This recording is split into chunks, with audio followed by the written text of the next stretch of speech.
Hi TM family. ഇന്ന് നമ്മൾ കാണാൻ പോകുന്നത് ഒരു രക്ഷയില്ലാത്ത വേറെ ലെവൽ ട്വിസ്റ്റുമായിട്ട് ഷോക്ക് അടിപ്പിച്ച മലയാളത്തിലെ ഏറ്റവും പുതിയ ജിത്തു ജോസഫിനെ അസിസ്റ്റന്റ് ഡയറക്ട് ചെയ്ത ദൃഢം എന്ന ക്രൈം ത്രില്ലർ ഇൻവെസ്റ്റിഗേഷൻ കഥയാണ്. വീഡിയോ കുറച്ചധികം ലേറ്റ് ആയിട്ടാണ് വരുന്നത്. ഒന്നാമത് നല്ല പെയിനിൽ ഞാൻ കുറച്ച് വോയിസ് ചെയ്തിട്ടാ വീഡിയോ തീർത്തെ. അതുപോലെ ക്വാളിറ്റിയിൽ കോംപ്രമൈസ് ചെയ്തിട്ടുമില്ല. വേറെ ചാനലുകളിലും വീഡിയോ വന്നിട്ടുണ്ടാവും. എന്തായാലും എൻ്റെ കൂട്ടുകാർ മാക്സിമം ഈ വീഡിയോയ്ക്ക് ഒന്ന് ലൈക്ക് ചെയ്യുക, അതുപോലെ ഒന്ന് ഹൈപ്പ് ചെയ്ത് സപ്പോർട്ടും ചെയ്യുക. ഇതിലും അടിപൊളി ക്വാളിറ്റിയുള്ള കഥകൾക്കായിട്ട് ട്വിസ്റ്റ് മലയാളം എന്ന നമ്മുടെ ചാനൽ സബ്സ്ക്രൈബ് ചെയ്യാനും മറക്കരുത്. അപ്പോൾ തുടങ്ങിയാലോ? ഈ കഥയുടെ ആരംഭത്തില് നമ്മുടെ ഈ കഥയിലെ നായകനായിട്ടുള്ള വിജയില്ലേ SA ആയിട്ട് ജോലി ലഭിച്ച് പുതിയ സ്ഥലത്തേക്ക് ജോയിൻ ചെയ്യാൻ പോവാണ്. അപ്പോൾ തന്റെ അങ്കിളായിട്ടുള്ള DYSP വിളിച്ചിട്ട് നീ ഇപ്പോ പോകുന്ന കുഴിനിലത്തെ സ്റ്റേഷനില്ലേ, അവിടെ പ്രത്യേകിച്ച് അധികം കേസുകളൊന്നുമില്ല, അതുകൊണ്ട് തന്നെ നിനക്ക് നല്ല സമാധാനം ഉണ്ടാവും. പിന്നെ അവിടെ ഒരു ASI കൃഷ്ണനുണ്ട്. ഞാൻ ജോലി ചെയ്യുന്ന സമയം മുതല് അങ്ങേര് അവിടെ ഉള്ളതാ. ആള് സ്മാർട്ടാണ്, നിനക്ക് നല്ല ഹെൽപ്പാവും. അതുപോലെ അവിടുത്തെ ഓരോ പോലീസുകാരും സാധാരണക്കാരാന്ന് കരുതണ്ട, എല്ലാവരും നല്ല എക്സ്പീരിയൻസ് ഉള്ള ഓഫീസേഴ്സാ. അവരുടെ എക്സ്പീരിയൻസ് നീ ഉപയോഗിക്കുക, എന്നുവെച്ച് അവരാരെടുത്ത് തലയിലേക്ക് അധികം വെക്കാൻ നിൽക്കണ്ട. അങ്ങനെ ആ നാട്ടിലെത്തിയിട്ട് അവിടെ ഒരു ഓട്ടോക്കാരനോട് സ്റ്റേഷനിലേക്കുള്ള വഴിയും ചോദിച്ച് നേരെ സ്റ്റേഷനിലെത്തുകയാണ്. നമ്മുടെ ഹീറോ SA ആയിട്ട് ജോയിൻ ചെയ്യാൻ വന്നെന്ന് പറയുമ്പോൾ ആ സ്റ്റേഷനിലെ ASI കൃഷ്ണനും ഹെഡ് കോൺസ്റ്റബിൾ ബാലനും അതുപോലെ അതേ നാട്ടിൽ തന്നെയുള്ള മറ്റൊരു കോൺസ്റ്റബിൾ, ഇവരുടെ പേര് സത്യൻ എന്നാണ്, സ്റ്റേഷനിൽ ജോയിൻ ചെയ്തിട്ട് 3 വർഷമായി. അതേപോലെ മറ്റൊരു കോൺസ്റ്റബിൾ 5 വർഷമായിട്ട് ഇതേ സ്റ്റേഷനിൽ വർക്ക് ചെയ്യാണ്. ഇവന്റെ പേരാണ് ബിനീഷ്. അതുപോലെ 2 ലേഡി കോൺസ്റ്റബിൾസ്, ഒരാള് രമ്യ, മറ്റൊരാള് വിദ്യ. രണ്ടുപേരും ആലപ്പുഴയിൽ നിന്നാണ്. ഇവിടെ ജോയിൻ ചെയ്തിട്ട് 2 വർഷമായി. അതുപോലെ ആനന്ദ് എന്ന മറ്റൊരു കോൺസ്റ്റബിൾ കൂടെ ഉണ്ട്. അവനിന്ന് ലീവാ, അവന്റെ അമ്മ വയ്യാതെ കിടക്കുന്നുണ്ട്, ചെക്കപ്പിന് ഹോസ്പിറ്റലിൽ പോയതാ. അപ്പോൾ നമ്മുടെ SI വിജയ് ആണെങ്കിൽ, അല്ല കൃഷ്ണേട്ടൻ ഇവിടെ എത്ര നാളായി? ഞാനിവിടെ ഇപ്പോ 3 വർഷമായി. സ്വന്തം നാട്ടിലെ സ്റ്റേഷനിലിരിക്കെ തന്നെ റിട്ടയർഡ് ചേരുന്നുള്ള ഒരാഗ്രഹമുണ്ട്. അപ്പോൾ നമ്മുടെ ഹീറോ വിജയ് ആണെങ്കിൽ, അല്ല ഈ സ്റ്റേഷനിലെ SI ഇല്ലേ? ഇല്ല സാറേ,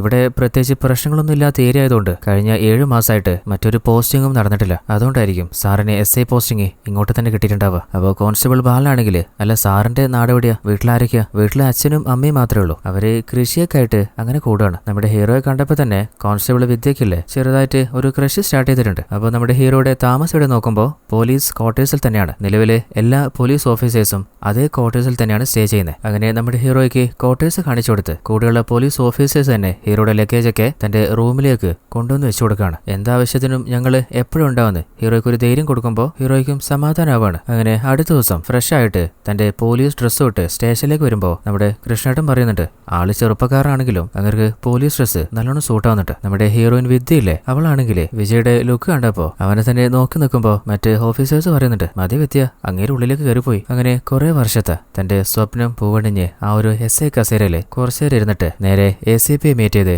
ജോയിൻ ചെയ്യാണ്. അപ്പോൾ അങ്ങേരാണെങ്കിൽ ആ സ്റ്റേഷനിൽ ഇൻസ്പെക്ടർ ഇല്ലാത്തതുകൊണ്ട് ആ ഒരു ഡ്യൂട്ടി കൂടി തനിക്കായിരിക്കും. തന്റെ കരിയറിലെ ആദ്യത്തെ പോസ്റ്റിംഗ് അല്ലേ, എന്തെങ്കിലും സഹായമാണെങ്കിൽ കൃഷ്ണൻ തന്നെ ഹെൽപ്പ് ചെയ്യും. അങ്ങനെ നമ്മുടെ ഹീറോ ഇല്ലേ തന്റെ ടീമായിട്ട് തിരിച്ചു വരുമ്പോൾ ഒരു പാലെത്താണ്. അപ്പോൾ കൃഷ്ണനാണെങ്കിൽ, സാറേ ഈ പാലാണ് നമ്മുടെ സ്റ്റേഷന്റെ അതിർത്തി. അങ്ങനെ പോകുന്ന വഴിക്ക്, സാറേ ഇവിടെ നല്ല ഹോംലി ഫുഡ് കിട്ടുന്ന ഒരു കടയുണ്ട്, അപ്പോൾ എന്തെങ്കിലും കഴിച്ചിട്ട് പോയാലോ? അങ്ങനെ ആ കടയിലെ ചേച്ചിയോട്, നമ്മുടെ സ്റ്റേഷനിലെ പുതിയ SI ആണ്, ഇവിടുത്തെ എല്ലാ ബെസ്റ്റ് ഫുഡും പോരട്ടെ. അങ്ങനെ എല്ലാവരും ഫുഡ് കഴിച്ചോണ്ടിരുന്നപ്പോൾ ഹീറോയ്ക്ക് അമ്മയുടെ കോള് വരികയാണ്. അപ്പോൾ സ്റ്റേഷനിലെ വിശേഷങ്ങളും പ്രത്യേകിച്ച് പ്രശ്നങ്ങളില്ലാത്ത ഏരിയ ആണ്. അതുപോലെ കൂടെയുള്ള ഓഫീസേഴ്സൊക്കെ നല്ല സഹകരണമാണെന്ന് അമ്മയെ സമാധാനിപ്പിക്കുകയും ചെയ്ത് ആ ഹോട്ടലിൽ എല്ലാവരും കഴിച്ച ഭക്ഷണത്തിന്റെ പൈസയും കൊടുത്തിട്ടാണ് തിരിച്ചു പോകുന്നത്. അങ്ങനെ പോകുന്ന വഴിക്കാണ് കൃഷ്ണേട്ടൻ പറയുന്നത്, സാറേ ആ വഴിക്കാണ് ആനന്ദിന്റെ വീട്. അങ്ങനെയാണെങ്കിൽ അവന്റെ അമ്മയ്ക്ക് വയ്യാത്തതല്ലേ, നമുക്കൊന്ന് കയറി കണ്ടിട്ട് പോയി കളയും. അപ്പൊ എല്ലാവരും അവനിക്കത് എന്തായാലും സന്തോഷം സാറേ. അങ്ങനെ ആ വീട്ടിലെത്തിയപ്പോ ആനന്ദാണെങ്കിലേ, സാറേ അമ്മയ്ക്ക് കഴിഞ്ഞ മാസം സ്ട്രോക്ക് വന്നതാ, അങ്ങനെ ഒരു ഭാഗം തളർന്നുപോയി. അപ്പൊ ഇന്നലെ ചെക്കപ്പ് ഉണ്ടായിരുന്നു, അതാ ഞാൻ 2 ദിവസത്തേക്ക് ലീവ് എടുത്തത്. അതൊന്നും കുഴപ്പമില്ല. അപ്പോൾ അമ്മയോട്, അമ്മ ഒന്നുകൊണ്ട് പേടിക്കണ്ട, നമ്മളൊക്കെ ഇവിടെയില്ലേ. അപ്പോഴാണ് ആനന്ദിന്റെ ഫോൺ റിങ് ചെയ്യുന്നത്, ചെണ്ട കൊട്ടുന്ന പോലെ ഒരു റിംഗ് ടോൺ. അങ്ങനെ നൈറ്റ് ഫുഡ് ഉണ്ടാക്കാൻ നോക്കുമ്പോൾ പുറത്ത് നമ്മുടെ വിദ്യയും രമ്യയും വന്നിട്ട് ഫുഡ് കൊടുക്കുമ്പോൾ രമ്യ പറയുന്നുണ്ട്, സാറേ ഇത് ഇവള് സാറിന് വേണ്ടി തന്നെ ഉണ്ടാക്കിയ ചപ്പാത്തിയാട്ടാ. അപ്പോൾ നമ്മുടെ ഹീറോയ്ക്ക് ചെറുതായിട്ടൊരു ചിരി നാണൊക്കെ വരുന്നുണ്ട്. അങ്ങനെ രാവിലെ ആയപ്പോഴാണ് വിദ്യ കരോട്ടെ പ്രാക്ടീസ് ചെയ്യുന്ന കാണുന്നത്. സ്റ്റേഷനിലെത്തിയപ്പോൾ, താൻ കരോട്ടെ പഠിച്ചിട്ടുണ്ടോ? ആ സാറേ ഞാൻ ബ്ലാക്ക് ബെൽറ്റാ, അങ്ങനെ അധികം പ്രാക്ടീസ് ചെയ്യാൻ ടൈം കിട്ടാറില്ല. അപ്പോൾ വല്ലപ്പോഴും രാവിലെ ടൈം കിട്ടുമ്പോൾ ചെറുതായിട്ട് ഇവിടെ വെച്ച് പ്രാക്ടീസ് ചെയ്യും. അപ്പോൾ 2 പേർക്കും അങ്ങോട്ടും ഇങ്ങോട്ടും ചെറുതായിട്ട് സന്തോഷമാവുന്നുണ്ട്. അങ്ങനെ ഡ്യൂട്ടി കഴിഞ്ഞ് നൈറ്റ് ആയപ്പോൾ നമ്മുടെ കൃഷ്ണേട്ടനില്ലേ, സാറേ ഒരു ചെറിയ വെള്ളമുടി പാർട്ടി ഉണ്ട്, സാറ് വരുന്നോ? മാസത്തിൽ ഒരിക്കലുള്ളൂ കേട്ടോ. അപ്പോൾ ഹീറോ വിജയ് ആണെങ്കിൽ, അല്ല കൃഷ്ണേട്ട ഞാൻ മദ്യപിക്കാറില്ല. അങ്ങനെ അവരുടെ ഒച്ചപ്പാടൊക്കെ കേട്ടിട്ട് പോയി നോക്കുമ്പോൾ ആ സ്റ്റേഷനിലെ എല്ലാ ഓഫീസേഴ്സും നമ്മുടെ വിദ്യ അടക്കം ഒരു ചെറുതായിട്ട് അടിച്ചുകൊണ്ടിരിക്കുന്നുണ്ട്. അപ്പൊ ഹീറോ ആണെങ്കിൽ അല്ല നിങ്ങളുടെ പരിപാടി നടക്കട്ടെ, ഞാൻ സൗണ്ട് കേട്ടപ്പോൾ ഒന്ന് നോക്കാൻ വന്നതാ. അങ്ങനെ അടുത്ത ദിവസം സ്റ്റേഷനിലെത്തിയപ്പോ കൃഷ്ണേട്ടനാണെങ്കിൽ സാറേ ഇന്നലെ കുറച്ച് ഓവറായി പോയി. അത് സാരല്ല. പിന്നെ വിദ്യ നോക്കിയിട്ട് കൃഷ്ണേട്ട ഈ കരോട്ടയും മദ്യപാനവും ഒരുമിച്ച് കൊണ്ടുവന്ന അത്ര നല്ലതല്ല. അപ്പൊ വിദ്യ ആണെങ്കിൽ അല്ല കൃഷ്ണേട്ട നിങ്ങളെ നിർബന്ധിച്ചപ്പോ ഞാൻ ഒന്ന് ചെറുതായി ടേസ്റ്റ് ചെയ്തിട്ടില്ലല്ലോ, അത് സാറിനോട് പറ. അപ്പോഴാണ് ആ നാട്ടിലെ മഹാറാണി എന്ന ഒരു ബാറിന്റെ പ്രൊപ്പറേറ്റർ ബാലൻ ഹീറോയെ കാണാൻ വരുന്നത്. അപ്പോ ബിസിനസ് ഒക്കെ എങ്ങനെ പോകുന്നു? എല്ലാവരുടെയും സഹകരണത്തില് നല്ല രീതിയിലോ സാറേ. അങ്ങനെ ഒരു കവറിൽ കുറച്ച് പൈസ നമ്മുടെ ഹീറോയ്ക്ക് നീട്ടിയിട്ട് മാസത്തിൽ ഒരിക്കൽ പതിവുള്ളത് സാറേ, മേലെ ഇതുപോലെ എനിക്ക് ഇങ്ങോട്ട് കൊണ്ടുവരരുത്. എന്നിട്ട് നമ്മുടെ കൃഷ്ണേട്ടനെ വിളിച്ചിട്ട് എന്താ കൃഷ്ണേട്ട ഇതൊക്കെ? അല്ല സാറേ ഇതൊക്കെ ഇവിടെ പതിവുള്ളതാ. ഓ അപ്പൊ നിങ്ങളൊക്കെ വാങ്ങുന്നുണ്ടല്ലേ? അല്ല അങ്ങനെയല്ല സാറേ, നമ്മുടെ സർക്കാരിൽ നിന്ന് നമ്മുടെ സ്റ്റേഷന്റെ ആവശ്യത്തിന് പൈസയായിട്ട് ഒന്നും കിട്ടാറില്ല. 6 മാസം മുമ്പ് അപേക്ഷിച്ചിട്ട് ഇവിടെ ഷെൽഫിലുണ്ടായിരുന്ന കുറേയധികം കേസ് ഫയൽസ് ബൈൻഡ് ചെയ്യാനുള്ള പൈസ പോലും കിട്ടിയില്ല. അപ്പൊ ഇതുപോലെ കിട്ടുന്ന പൈസയിൽ നിന്നാണ് അതൊക്കെ നമ്മൾ ചെയ്യാറ്. അത് മാത്രമല്ല സാറേ, നമ്മുടെ ഇവിടുത്തെ CCTV കംപ്ലൈന്റ് ആയിട്ട് 2 മാസം കഴിഞ്ഞു. ബാത്റൂമിൽ കുറേയധികം പണിയുണ്ട്. അപ്പൊ നമുക്ക് കിട്ടുന്ന ശമ്പളത്തിൽ നിന്ന് ഇതൊക്കെ എടുത്ത് നമുക്ക് ചെയ്യാൻ പറ്റും സാറേ. അപ്പോൾ ചെറിയ അഡ്ജസ്റ്റ്മെന്റിലൊക്കെ അങ്ങനെ പോകാറാണ്. എന്നാലും സാറ് കൈവിട്ടുള്ള ഒരു സഹായം ചെയ്യണ്ട. അപ്പൊ ഹീറോ നിങ്ങൾ എന്താന്ന് വെച്ചാൽ ചെയ്യേ. അപ്പോഴാണ് നമ്മുടെ ഹീറോയ്ക്ക് ഒരു കോള് വരുന്നത്. ടൗണില് 2 ആൾ ചേർന്നിട്ട് പൊരിഞ്ഞാടി. അങ്ങനെ ആ ഒരു ഏരിയയിലെത്തിയപ്പോ പോലീസുകാരെ പോലും അതിൽ ഒരുത്തം തള്ളുന്നുണ്ട്. അപ്പോൾ 2 ആളെ സ്റ്റേഷനിലേക്ക് കൂട്ടിയിട്ട് എന്താ പ്രശ്നം ചോദിക്കുമ്പോൾ സാറേ ഈ പയ്യനില്ലേ എന്റെ വീട്ടിന്റെ അരികിൽ നിന്ന് കഞ്ചാവ് വലിക്കായിരുന്നു, ഇവിടുന്ന് വലിക്കാൻ പാടില്ല, പോവാൻ പറഞ്ഞ് ഞാൻ അവിടുന്ന് പറഞ്ഞു വിട്ടു. എന്നാൽ ഇപ്പൊ ഞാൻ ടൗണിലെത്തിയപ്പോ ഒരു കാറില്ലാതെ അവൻ വന്നിട്ട് തല്ലായിരുന്നു. അപ്പൊ അവനാണെങ്കിൽ സാറേ അത് സിഗരറ്റ് ആയിരുന്നു, കഞ്ചാവൊന്നുമല്ല. അപ്പൊ ഹീറോ അവനത്തെ അവന്റെ പോക്കറ്റിൽ എന്താ നോക്ക്. എന്നാൽ അവൻ നിന്ന് എടുക്കോ? പിടിച്ചു വെച്ച് നോക്കുമ്പോൾ പോക്കറ്റിൽ നിന്ന് കഞ്ചാവ് കിട്ടാണ്. അപ്പോൾ ഒരു പാർട്ടി പ്രവർത്തകനാണെങ്കിലേ സാറേ എനിക്ക് പരിചയമുള്ള പയ്യനാ, ഇത് കേസാക്കിയാൽ അവന്റെ ലൈഫ് ഇല്ലാതെയാവും. അപ്പോൾ അവന്റെ അച്ഛനാണെങ്കിൽ സാറേ എന്റെ മോന അടുത്ത മാസം അവൻ ദുബായിക്ക് പോകാൻ നിൽക്കുക, കേസാക്കിയാൽ അവന്റെ പോക്ക് മുടങ്ങും. അപ്പൊ പാർട്ടിക്കാരനാണെങ്കിലേ സാർ എത്രയാ വേണ്ടതെന്ന് പറഞ്ഞാൽ മതി, ഞാൻ എത്തിക്കാം. അപ്പൊ കാലിപ്പായ ഹീറോ നീ എനിക്ക് എന്തുണ്ടാക്കുന്നു? അപ്പോൾ ASI കൃഷ്ണനാണെങ്കിലേ പാർട്ടി പ്രവർത്തകൻ സാബുവിനോട് സാബു നീ പുറത്തേക്ക്, എന്നിട്ട് ആ പയ്യനോട് നിനക്ക് ആരാടാ സാധനം സപ്ലൈ ചെയ്യുന്നത്? അപ്പോഴാണ് കൃഷ്ണേട്ടനും ബാലേട്ടനും ഇല്ലേ ഹീറോയെ ഉള്ളിലേക്ക് വിളിച്ചിട്ട് സാറേ ആ പയ്യൻ അധികം പ്രശ്നക്കാരൊന്നുമല്ല, സംഭവം ചെയ്തത് തെറ്റ് തന്നെയാ. പക്ഷെ അവന്റെ മേലെ നമ്മളിപ്പോ കേസ് ചാർജ് ചെയ്ത് കഴിഞ്ഞാല് അവന്റെ പോക്ക് മുടങ്ങും, അവൻ നാളെ വഴിതെറ്റാന് നമ്മൾ തന്നെ കാരണം. പുറത്തു പോയി രക്ഷപ്പെടുകയാണെങ്കിൽ രക്ഷപ്പെട്ടോട്ടെ സാറേ. അതേസമയത്ത് സാബു ആണെങ്കിലേ പാർട്ടി ടീമിനെ വിളിച്ചിട്ട് ചൂട് കയറ്റുമ്പോ മകനെയും കൂട്ടി അച്ഛൻ പുറത്തേക്ക് വരുന്നുണ്ട്. ഓ അപ്പൊ എന്നെ പുറത്ത് നിർത്തിയിട്ട് അവർ കാശ് വാങ്ങിയല്ലേ, നീ വെറുതെ പ്രശ്നം ഉണ്ടാകല്ലേ. അങ്ങനെ അവരോടൊന്ന് പോവാണ്. അതേസമയത്ത് തോട്ടത്തില് ഏതൊരാള് പുല്ല് വെട്ടിക്കൊണ്ടിരിക്കുമ്പോ എന്തോ ഒന്ന് കണ്ട് ഭയന്ന് സ്റ്റേഷനിലേക്ക് വിളിക്കുകയാണ്. ഉടനെ തന്നെ നമ്മുടെ ഹീറോ തന്റെ ടീമുമായിട്ട് ആ ഒരു സ്ഥലത്തെത്തിയപ്പോ അവിടെയില്ലേ ഏതൊരാളുടെ കൈ മാത്രം കിടക്കാണ്. എന്നാൽ അവിടെ അരികിലൊന്നും ബോഡി കാണുന്നില്ല. അപ്പോൾ ഉടനെ തന്നെ ഫോറൻസിക് ടീമിനെ അറിയിക്കാണ്. അതുപോലെ ഡോഗ് സ്ക്വാഡും ആ ഒരു ഏരിയ മുഴുവനായിട്ട് അരിച്ചു പെറുക്കി അവസാനമില്ലേ ആ ഒരു ബോഡി കുഴിച്ചിട്ട സ്ഥലം കണ്ടെത്താണ്. നോക്കുമ്പോൾ ബോഡിയൊക്കെ അഴുകി തുടങ്ങിയിട്ടുണ്ട്. അങ്ങനെ ഫോറൻസിക് എവിഡൻസ് കളക്ട് ചെയ്യുമ്പോൾ കൃഷ്ണേട്ടൻ പറയുന്നുണ്ട് സാറിന് നല്ല രാശിയാണല്ലോ, ഇതുവരായിട്ട് ഈ നാട്ടില് ഇങ്ങനൊരു കേസ് ആദ്യം. അപ്പോഴാണ് ഫോറൻസിക് അസിസ്റ്റന്റ് പറയുന്നത് സാറേ ഇവിടുന്ന് കാര്യമായിട്ടുള്ള എവിഡൻസ് ഒന്നും കിട്ടിയില്ല, ഇന്നലെ നല്ല മഴയായിരുന്നില്ലേ, ബോഡിക്കൊരു 4-5 ദിവസത്തെ പഴക്കം കാണും. അപ്പോൾ കൃഷ്ണേട്ടനോട് ബോഡി എന്തായാലും പോസ്റ്റ്മോർട്ടം അയക്ക്, പിന്നെ ഈ നാട്ടില് ഈ അടുത്ത് ആരെങ്കിലും കാണാതായിട്ടുണ്ടോ അവരുടെ ലിസ്റ്റ് കൊടുക്കുക. അങ്ങനെ പോസ്റ്റ്മോർട്ടത്തിന് ശേഷം ഡോക്ടർ പറയുന്നുണ്ട് ഒരു 30-35 വയസ്സിനുള്ളിലുള്ള ആളാണ് മരണപ്പെട്ടിട്ടുള്ളത്. മരണകാരണം തലക്ക് ശക്തമായിട്ട് ഏറ്റ അടിയാണ്, തലയൊട്ടി പൊട്ടിയിട്ടുണ്ട്. അപ്പോൾ കമ്പി പോലുള്ള എന്തോ ഒരു വസ്തു കൊണ്ടാണ് അടിച്ചിട്ടുള്ളത്. ശരീരത്തില് പല ഭാഗത്തായിട്ട് മുറിവുകൾ കാണുന്നുണ്ട്. എന്നാൽ അത് കാരണമൊന്നുമല്ല മരണപ്പെട്ടെ, ചിലപ്പോ